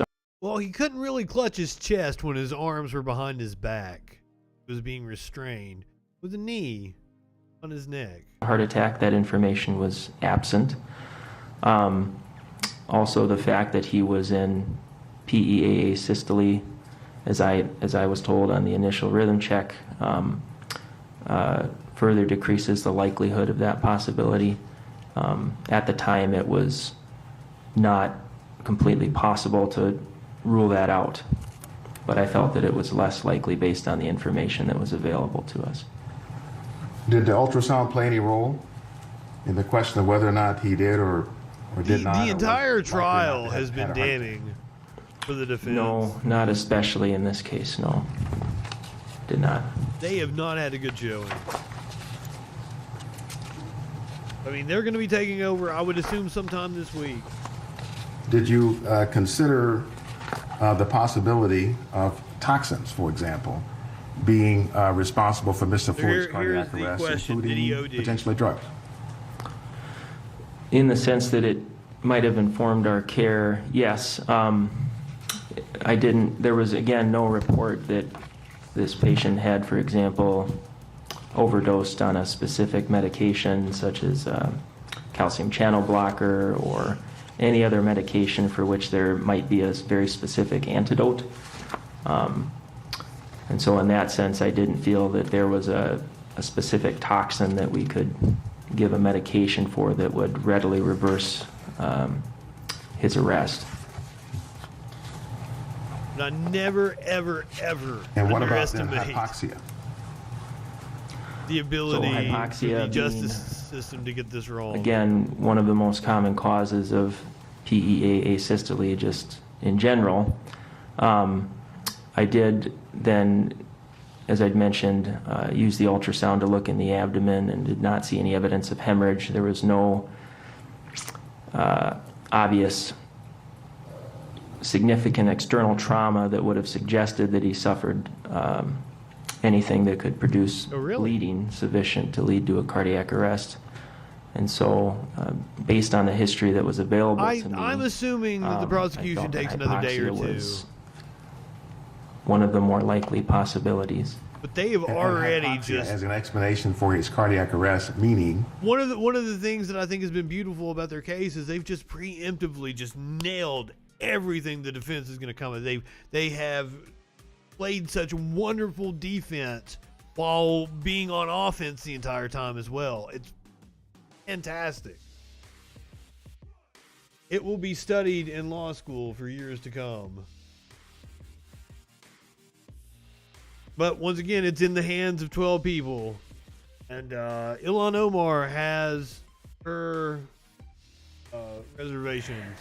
So the community is on edge about that. We have seen justice not delivered in our community. Now, I have not watched the entire trial. I will say that. I've watched long chunks of clips. I thought about streaming it. Are you streaming it? I'll hop on your stream if you are. Then again, that's a hard thing to stream because they show footage that one of the clips I showed got me taken down from YouTube. That was the first time I've ever been taken down.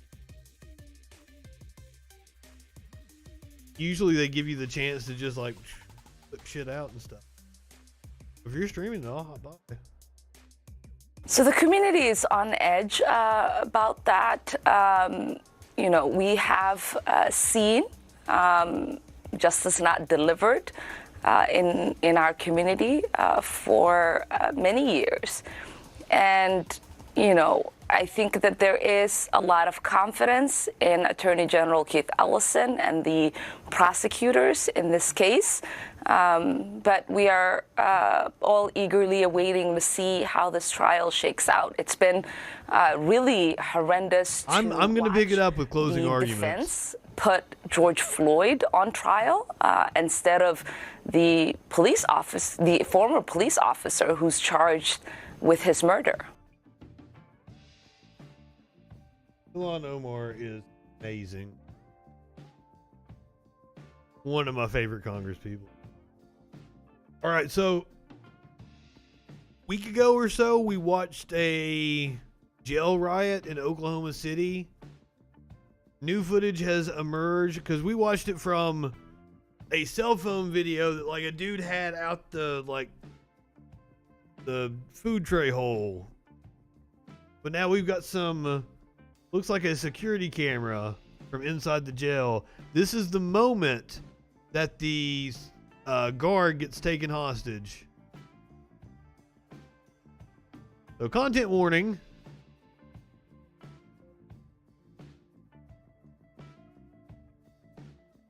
I don't believe we have audio on this. Security camera.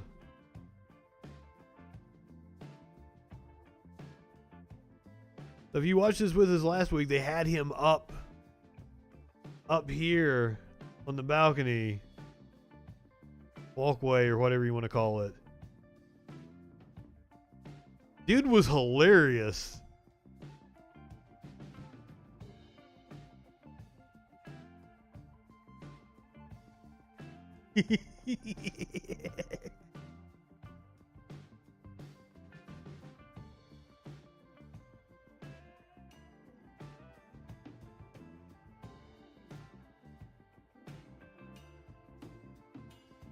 That dude was the white boy that was marching around. He was really funny too. Oh, he punched him in the ass. Holy! Did he have a shiv in his hand? Did he shiv him in the ass?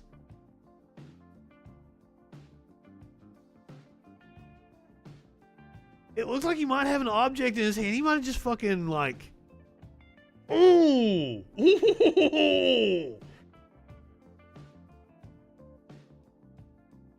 Oh, he did it again. He did it a couple times.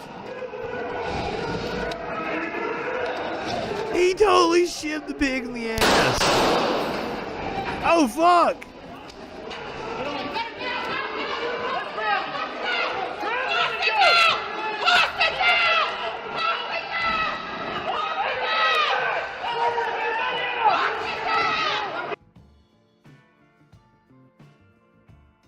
There he is. He's got the hot. Oh shit!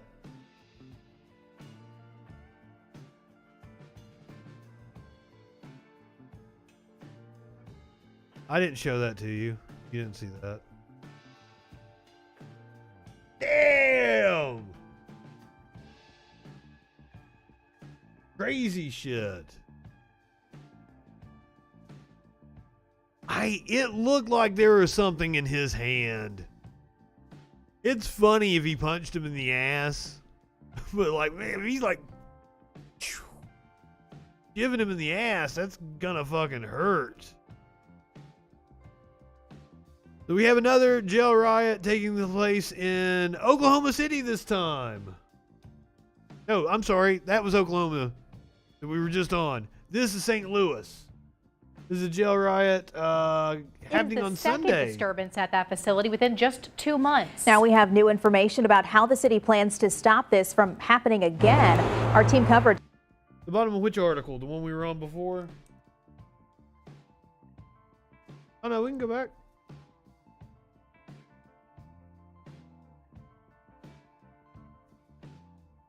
You might be right. That might have answered questions here. The guard was also pepper sprayed. Okay, hold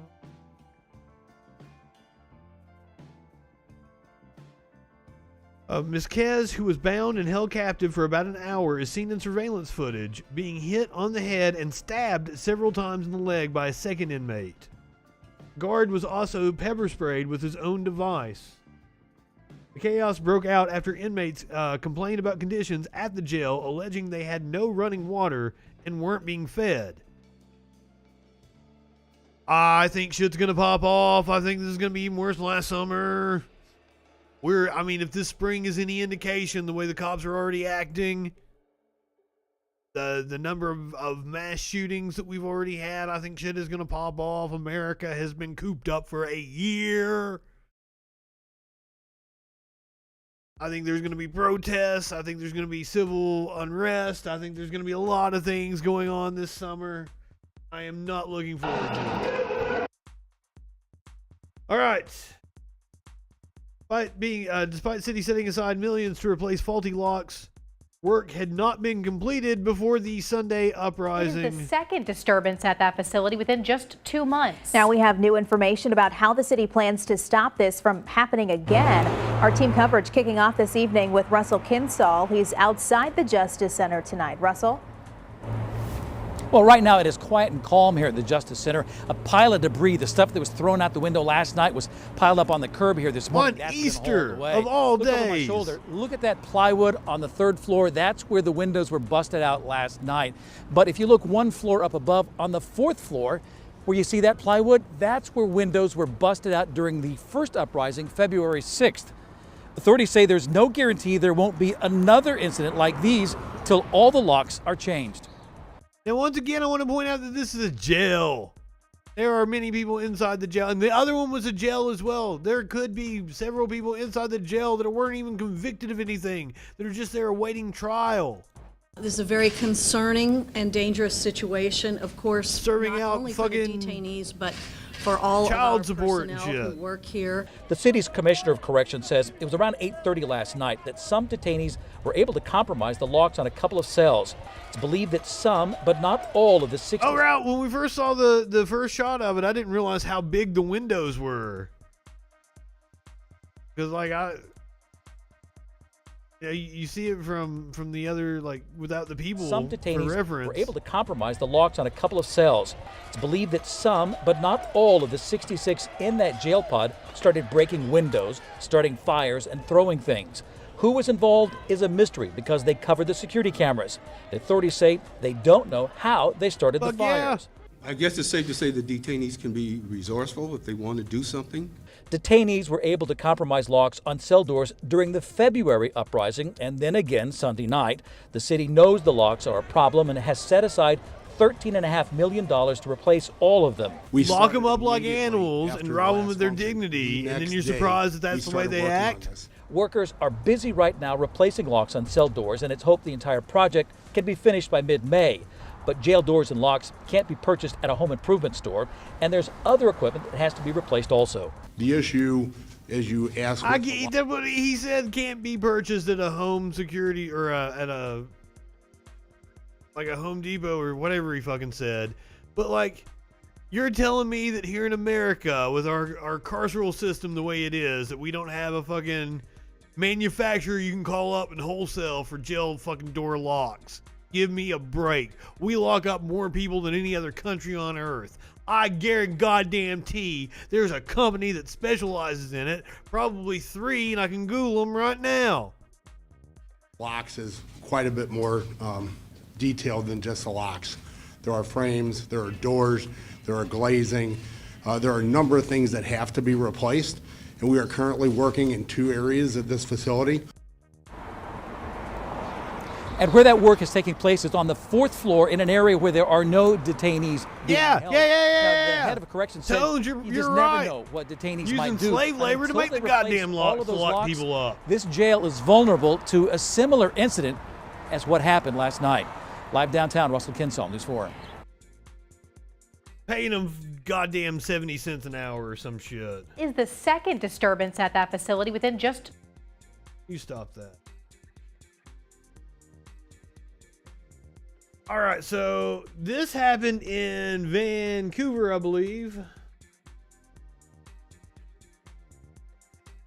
Yes, Vancouver health inspector shows up to this establishment.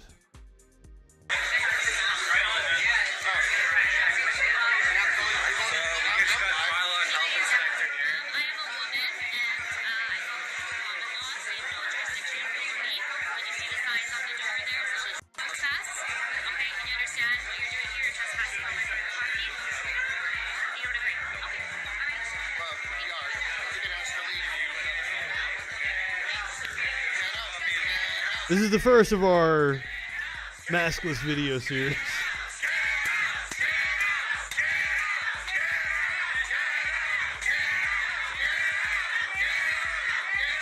Yeah, they're telling the health inspectors to get out of the establishment.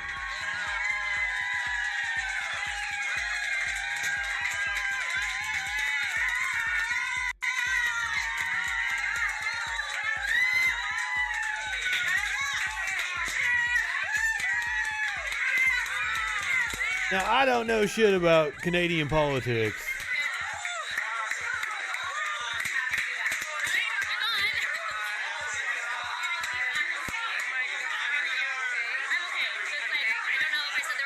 I assume they've got dumb fuck right wingers just like we do.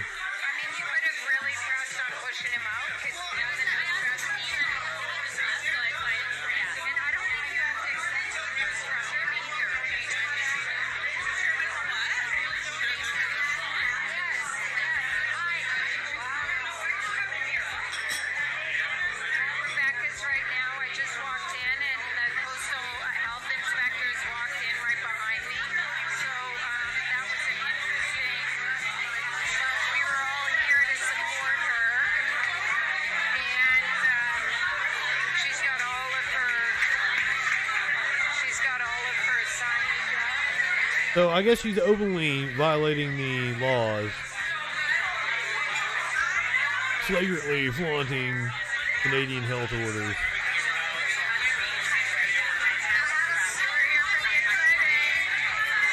It's very hard to hear from her shitty cell phone.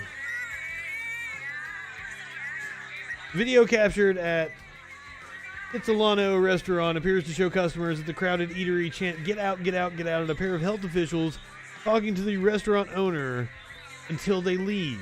Like all restaurants in BC, indoor service isn't currently allowed as part of the province's circuit breaker in order to help bring COVID-19 cases back under control. However, owner Rebecca Matthews has decided to stay open, leading to a confrontation between Matthews and health officials at the busy restaurant this weekend. In the video, which was uploaded Saturday, April 3rd, Matthews can be heard telling the pair they are trespassing before the crowd starts to chant. Vancouver Coastal Health Department documents show that as of yesterday, Corduroy has been ordered to close due to contravention of provincial health officer order issued under Part 4 of the Public Health Act. Corduroy's Instagram has announced the restaurant is currently closed as it ran out of food, but the intention is to reopen this week. Another Vancouver restaurant, Gusto, has been issued a similar order.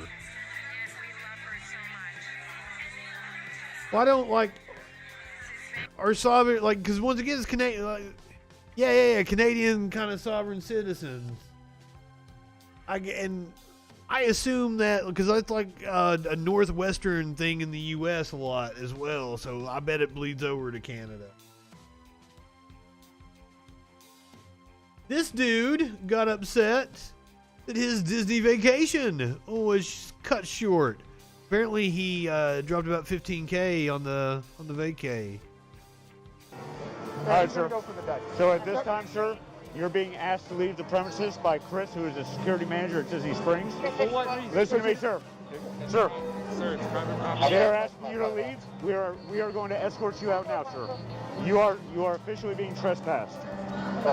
Okay, so where are you refusing to leave, or are you going?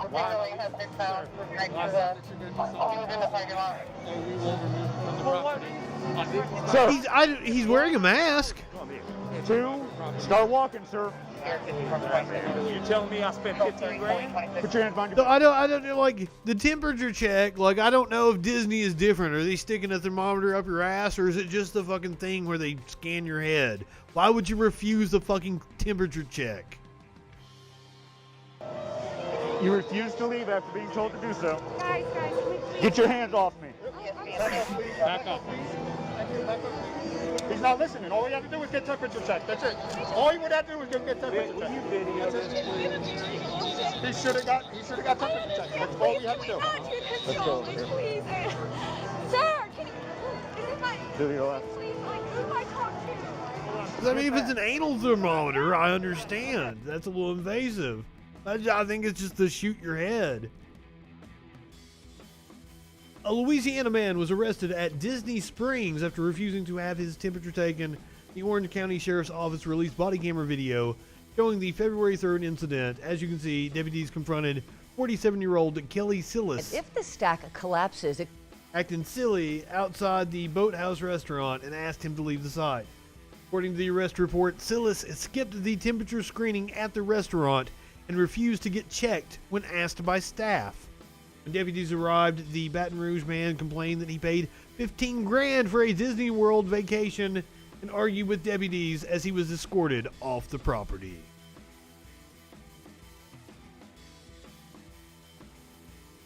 I'm going to Disneyland!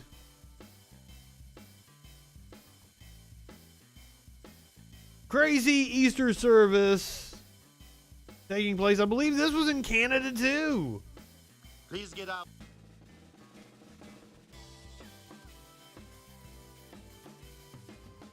Yes, Calgary, Alberta, Canada.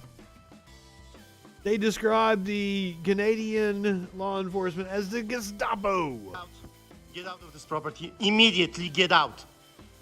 Get out of this property immediately. Out. I don't want to hear anything. Out of this property immediately. I don't want to hear a word. Out.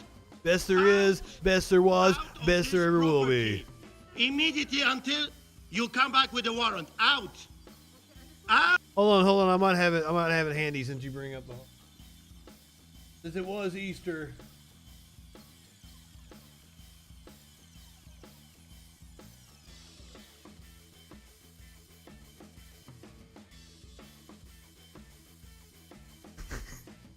Stu Hart. Reverend Jesus to be crucified. Giving him a stretch. Out! Out! Out! Out! Out of this property! Immediately out! Immediately go out and don't come back. I don't want to talk to you. Not a word. Out of this property. Immediately out. I don't care what you have to say. Out! Out! I have no clue on this one. Property, you Nazis! Out! Out! Gestapo is not allowed here. Immediately, Gestapo is not allowed. Man, I called the campus police at my college, the SS, one time because they asked me for my ID, and man, did they not like that. These cops are like, you think the Gestapo is gonna treat you like that, son? What? They're being nice. Get out of this property. Go. So go. Go. And don't come back without a warrant. Out, Nazi. Out. Out. You understand? The stream might have froze there for a Nazis are second. not welcome here. Out. Looks like we're back. And don't come back without a warrant. Do not come back without a warrant. You understand that? You're not welcome here. Nazis are not welcome here. Gestapo is not welcome here. I mean... Do not come back, you Nazi psychopaths. Unbelievable, sick, evil people. Intimidating people in a church during the Passover. You Gestapo, Nazi, communist, fascists. Whoa! Don't you dare coming back here. Oh, those words don't all go together, dude. Imagine those psychopaths. Passover, the holiest Christian festival in a year, and they're coming to intimidate Christians. Do Christians even celebrate Passover? I thought that was Jewish. What's he talking about? The biggest Christian what? The holiest? The holiest. Unbelievable. He is nuts. I love it. Sick psychopaths. It's beyond me. Because, yeah, the cops are Nazis. I'm with him. How dare they? How dare they? Even I thought that was an overreaction. Sick people. Sick people. Unbelievable. We're living in a takeover. Probably. A total takeover of the government with We'll get the denomination and everything here in a second. Goons, the brown shirts, the Gestapo wannabe dictators coming to the church armed with guns and tasers and handcuffs to intimidate during... I mean, they were, but that's just like the way they're... That's the standard issue outfit, dude. Like, it's not like they had them drawn on you. They want to be pharaohs of today. That's what they're doing. Unbelievable. People, if you will not wake up, stand up. Exaggerating there. Wow, I don't know what is going to happen tomorrow. if Canadians will not rise up. Look what is happening in Germany. Germany is taken over by fascism again. The wannabe Hitlers are already ruling. Is there something going on in Germany I don't know about? There's a total lockdown. If you will not be vaccinated, I like thought a it was dog like or a cat, Hungary you will and, not be able and to buy Poland or going sell. fucking Nazi. You will not be able to go to school or work. Is that the future you want? Is that what you want for your children and your grandchildren? Seriously, is that the future of Canada? That's the future of Canada? Wow. Unbelievable. I thought, like, I was assuming this is like the kind of Frenchy part of Canada because of his accent. Friends, you gotta join the fight. Yeah, rant at us a little bit more. We are meeting every week, and we need numbers. We need to stand up against them, and we need. You're just trying to sell your fucking church. You want to put butts in the pews. Right now, while we still have that window of opportunity, because you do it for the pews, I do it for the views. I don't think we're going to have tomorrow. Our rights are being taken away from us so quickly. The thing is, I'm not dishonest about it, though. The Gestapo. Yes, you had to have your like fucking MMR and shit before you could go to school. And then like they check that shit like what? Like halfway through grade school or something, you gotta do the boosters and everything. You gotta re-verify all your shit.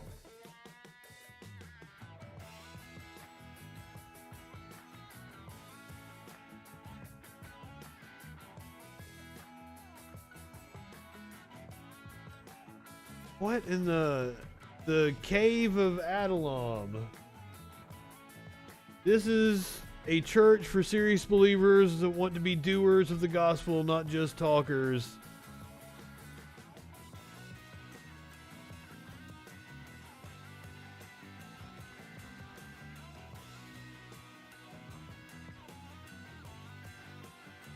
The Cave of Adullam was originally a stronghold referred to in the Old Testament near the town of Adullam and David.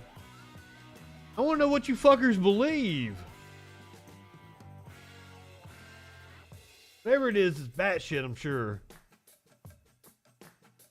I don't know if I can discern what sect of... Their website's all fucked up here. It might have crashed because of all the traffic.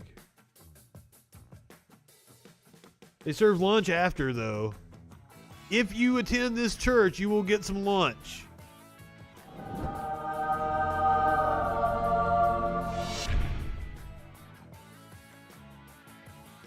Ooh, I have a statement from them.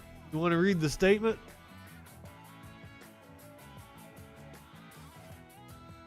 Oh no, this is the Calgary Police. Let's see what the Calgary Police have to say about it. Oh, I can't make it any bigger. Shit. Hold it. My mic don't bend that way.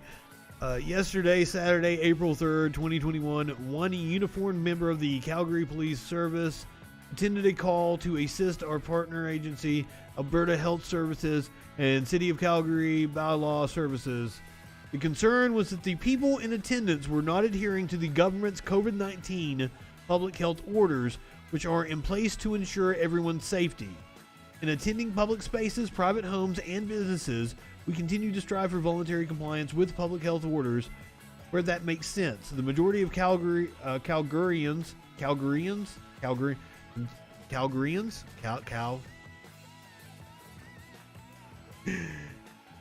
The majority of Calgarians are understanding and cooperative. However, CPS is often asked to attend these calls in an effort to help keep the peace due to high levels of conflict between citizens and health inspectors.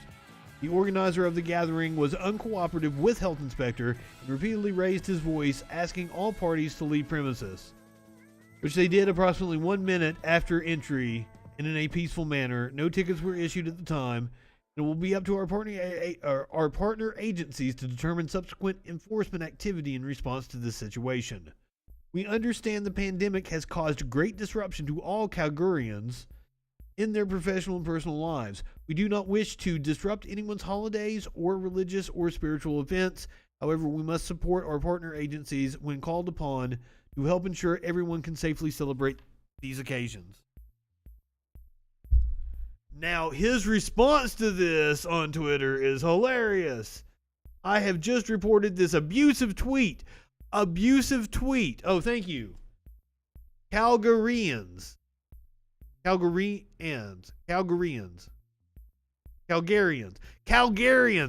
Calgarians. I think Calgarians makes more sense. You rock, Tones. So what? I have just reported this abusive tweet to @TwitterSafety as a violation of their terms of service. After personally harassing the church, @Calgary Police then doxed the church in this tweet. How can you dox a church? All your information's on the fucking internet. You want people to go to your church. How can you dox a fucking church? That violates Twitter rules and police standards too. #thugs.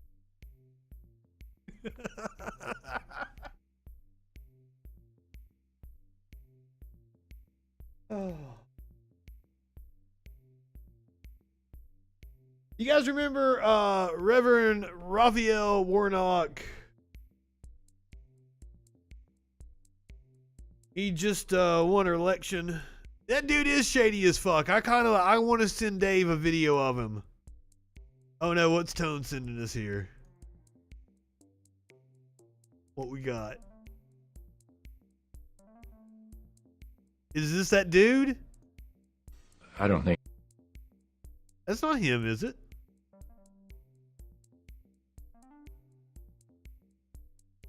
I don't think hell exists. I happen to believe in life after death, but I don't think it's got a thing to do with reward and punishment. Religion is always in the control business. And that's something people don't really understand. It's in the guilt-producing control business. Absolutely. And if you have heaven as a place where you're rewarded for your goodness and hell as a place where you're punished for your evil. Well, I don't know where I watched a video on it, I think it was, where, like, doing the missionary work. Like, they're supposed to go out and be shunned by people so that when they come back, like, it has nothing to do with going out and trying to convert anybody. It's all about the mind control of the people that they've got.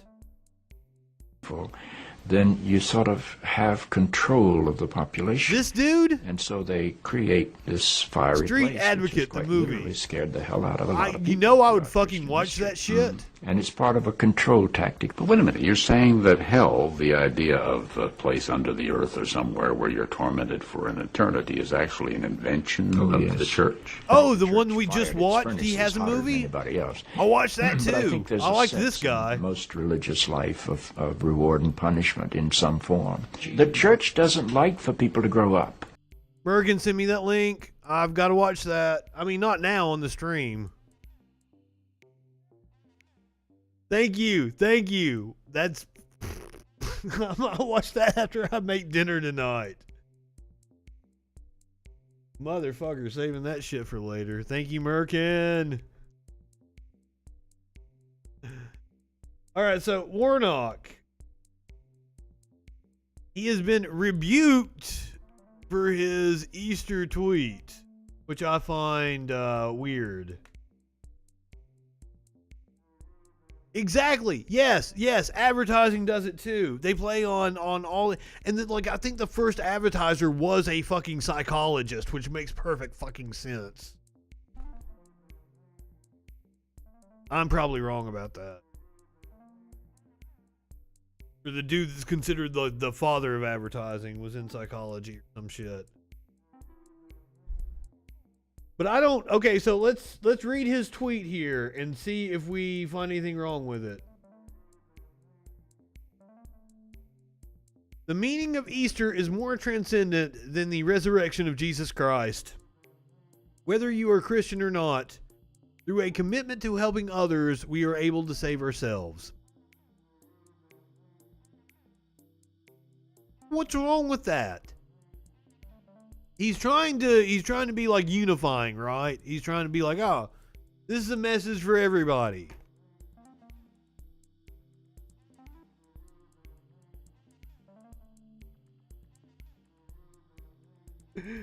But I don't understand why people got upset. And first of all, he shouldn't have fucking deleted it.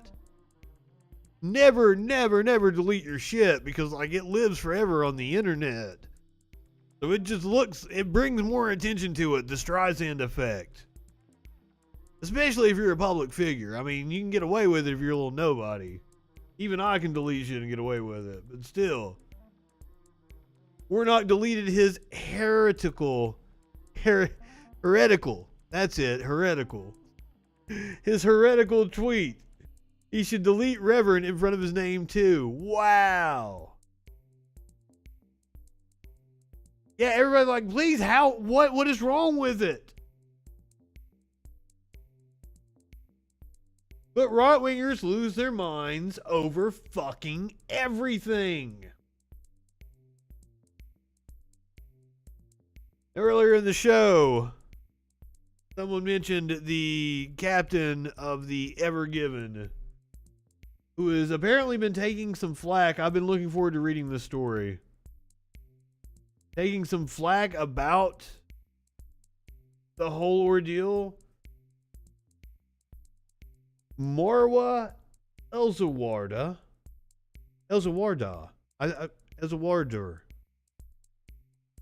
Close. I did my best. Marwa is Egypt's first female ship captain, and the person that was falsely accused of being in control of the Ever Given, the infamous ship that got stuck in the Suez Canal. Oh, so she wasn't the captain and people accused her of it. However, at the time of the incident, Marwa was working as a first mate, which is 100 miles away from the Suez Canal, so the rumors that she was captaining the ship that got stuck shocked her. Whoa! So they just she wasn't even on the fucking Ever Given? I got the story completely wrong. I'm sorry, Marwa. Yeah, I thought you were on the ship and they were blaming you. No, you weren't even on you were fucking hundreds of miles away. The rumors spread on the internet like a wildfire, and people were making memes and claiming that she was to blame for the incident. There were even fake Twitter accounts that used her name to share false stories. Thankfully, Marwa had an interview with the BBC in which she said she didn't have any idea why someone would try to blame her for the incident. As you probably know already, the Ever Given ship blocked the Suez Canal and hit headline last week after it brought the largest shipping route to a halt for a few days. However, Marwa doesn't care about the rumors and said that when you do what you love, it's not necessary to seek the approval of everyone. Hats off to her.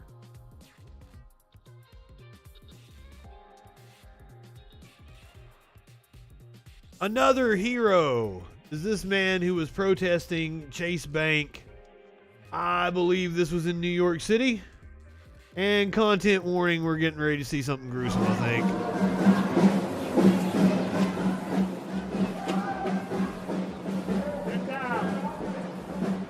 These are protesters at the Chase Bank in, I guess, Manhattan.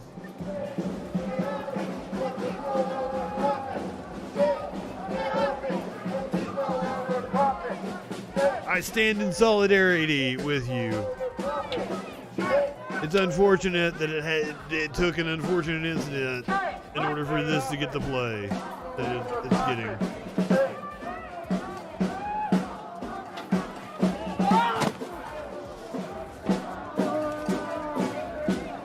Ouch.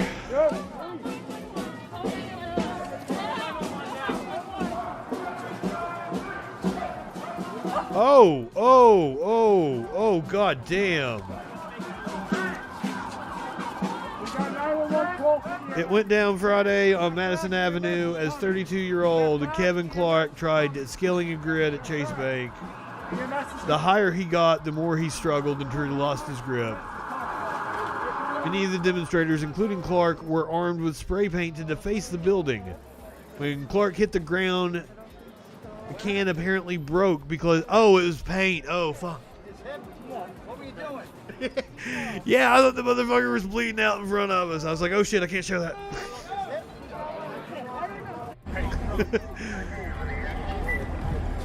Cool. I hope he's okay.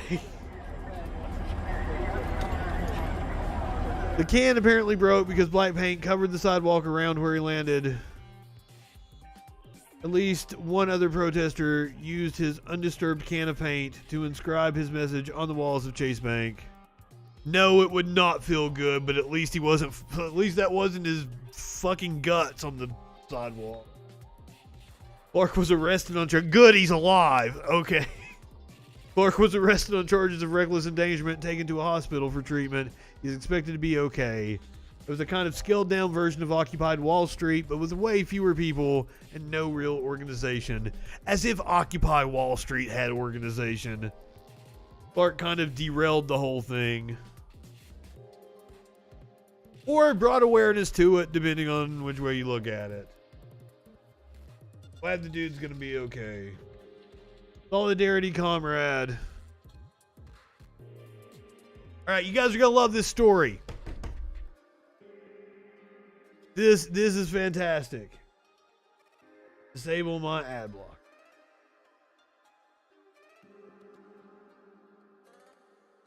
$500,000 Jefferson Davis chair stolen in Selma, Alabama will be a toilet unless Confederate group hangs banner, email claims. A Confederate monument valued at $500,000 was stolen in March from a Selma cemetery, officials confirmed today. This morning, a group that claims to have taken the monument, by the way, Jefferson Davis was president of the Confederacy. This morning, a group that claims to have taken the monument, the Jefferson Davis Memorial Chair, sent emails to AL.com saying they will give the chair to the United Daughters of the Confederacy if that organization agrees to hang a banner outside its Richmond, Virginia headquarters. In those emails, a group calling itself White Lives Matter say they stole the chair from the old Live Oak Cemetery and are demanding that the UDC hang a large banner at 1 p.m. on Friday, the anniversary of the Confederacy's surrender in the Civil War, and leave it there for 24 hours.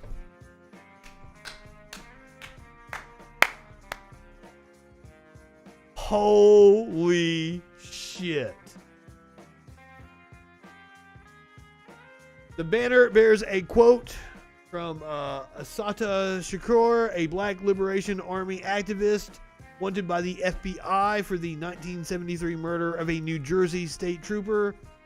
The rulers of this country have always considered their property more important than our lives. White Lives Matter said it had already delivered the banner to the UDC. Failure to do so will result in the monument an ornate stone chair. God damn it. An ornate stone chair immediately being turned into a toilet. If they do display the banner, not only will we return the chair intact, but we will clean it to boot.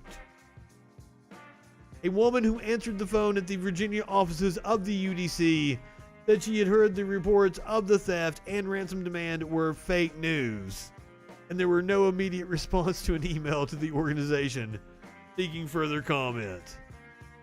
Selma Police and District Attorney Michael Jackson confirmed the theft and said they were aware of the ransom demand. The felony theft occurred sometime between midnight and 3 a.m. on March 19th, according to a Selma police report. District Attorney Michael Jackson, which if you know Michael Jackson and his troubles with the DA, is odd that a DA's name is Michael Jackson. Just serendipitous. Said that the chair is. I think serendipity implies something good. Actually, this is just fucking ironic. Said the chair is reportedly worth $500,000. This incident is sending Selma back into the Twilight Zone. There's never a dull moment in Selma. There's a $5,000 reward leading to information about the disappearance of the chair, described as being about 3 feet tall and weighing several hundred pounds. The ladies of Selma presented the stone chair in memory of Jefferson Davis in 1893, over 20 years after he last visited the city. In 2012, a bronze bust of the Confederate General Nathan Bedford Forrest was stolen from the cemetery. Like most Confederate monuments, the chair mostly exists to remind those whose freedom had been purchased in blood. There still exists a portion of the country that is more than willing to continue to spill blood to avoid playing. Blah, blah, blah, blah, blah, blah. This is just fucking fantastic. So here is a picture of the chair. I mean, it's ready to be shit in, right?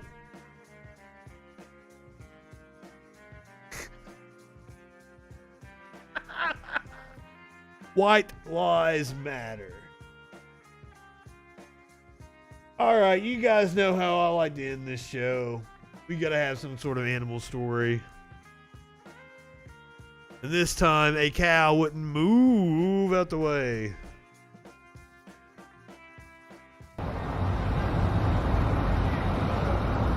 This was an escaped cow from a trailer. I don't exactly know where this happened at. It did look like it's been shit in already. It was already made to be a toilet. Look at this dude. It's not his first rodeo. Whoa, what's up with that cop almost hitting it? That wasn't cool.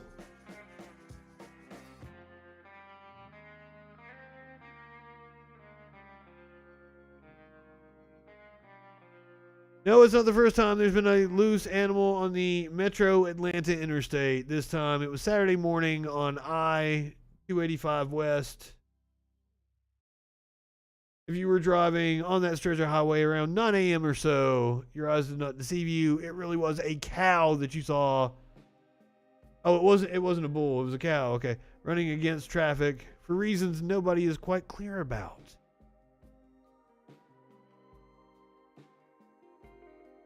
I bet.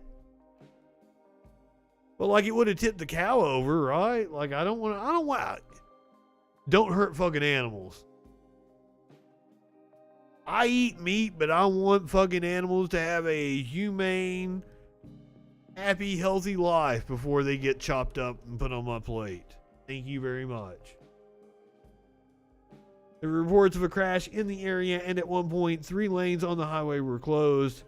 We aren't sure yet if the cow pictured above was involved in or the cause of the crash. But it sure looks like he's running from the scene of something. Ah! That was great. Cows are cool. Kind of assholes, though. I'd pet a cow.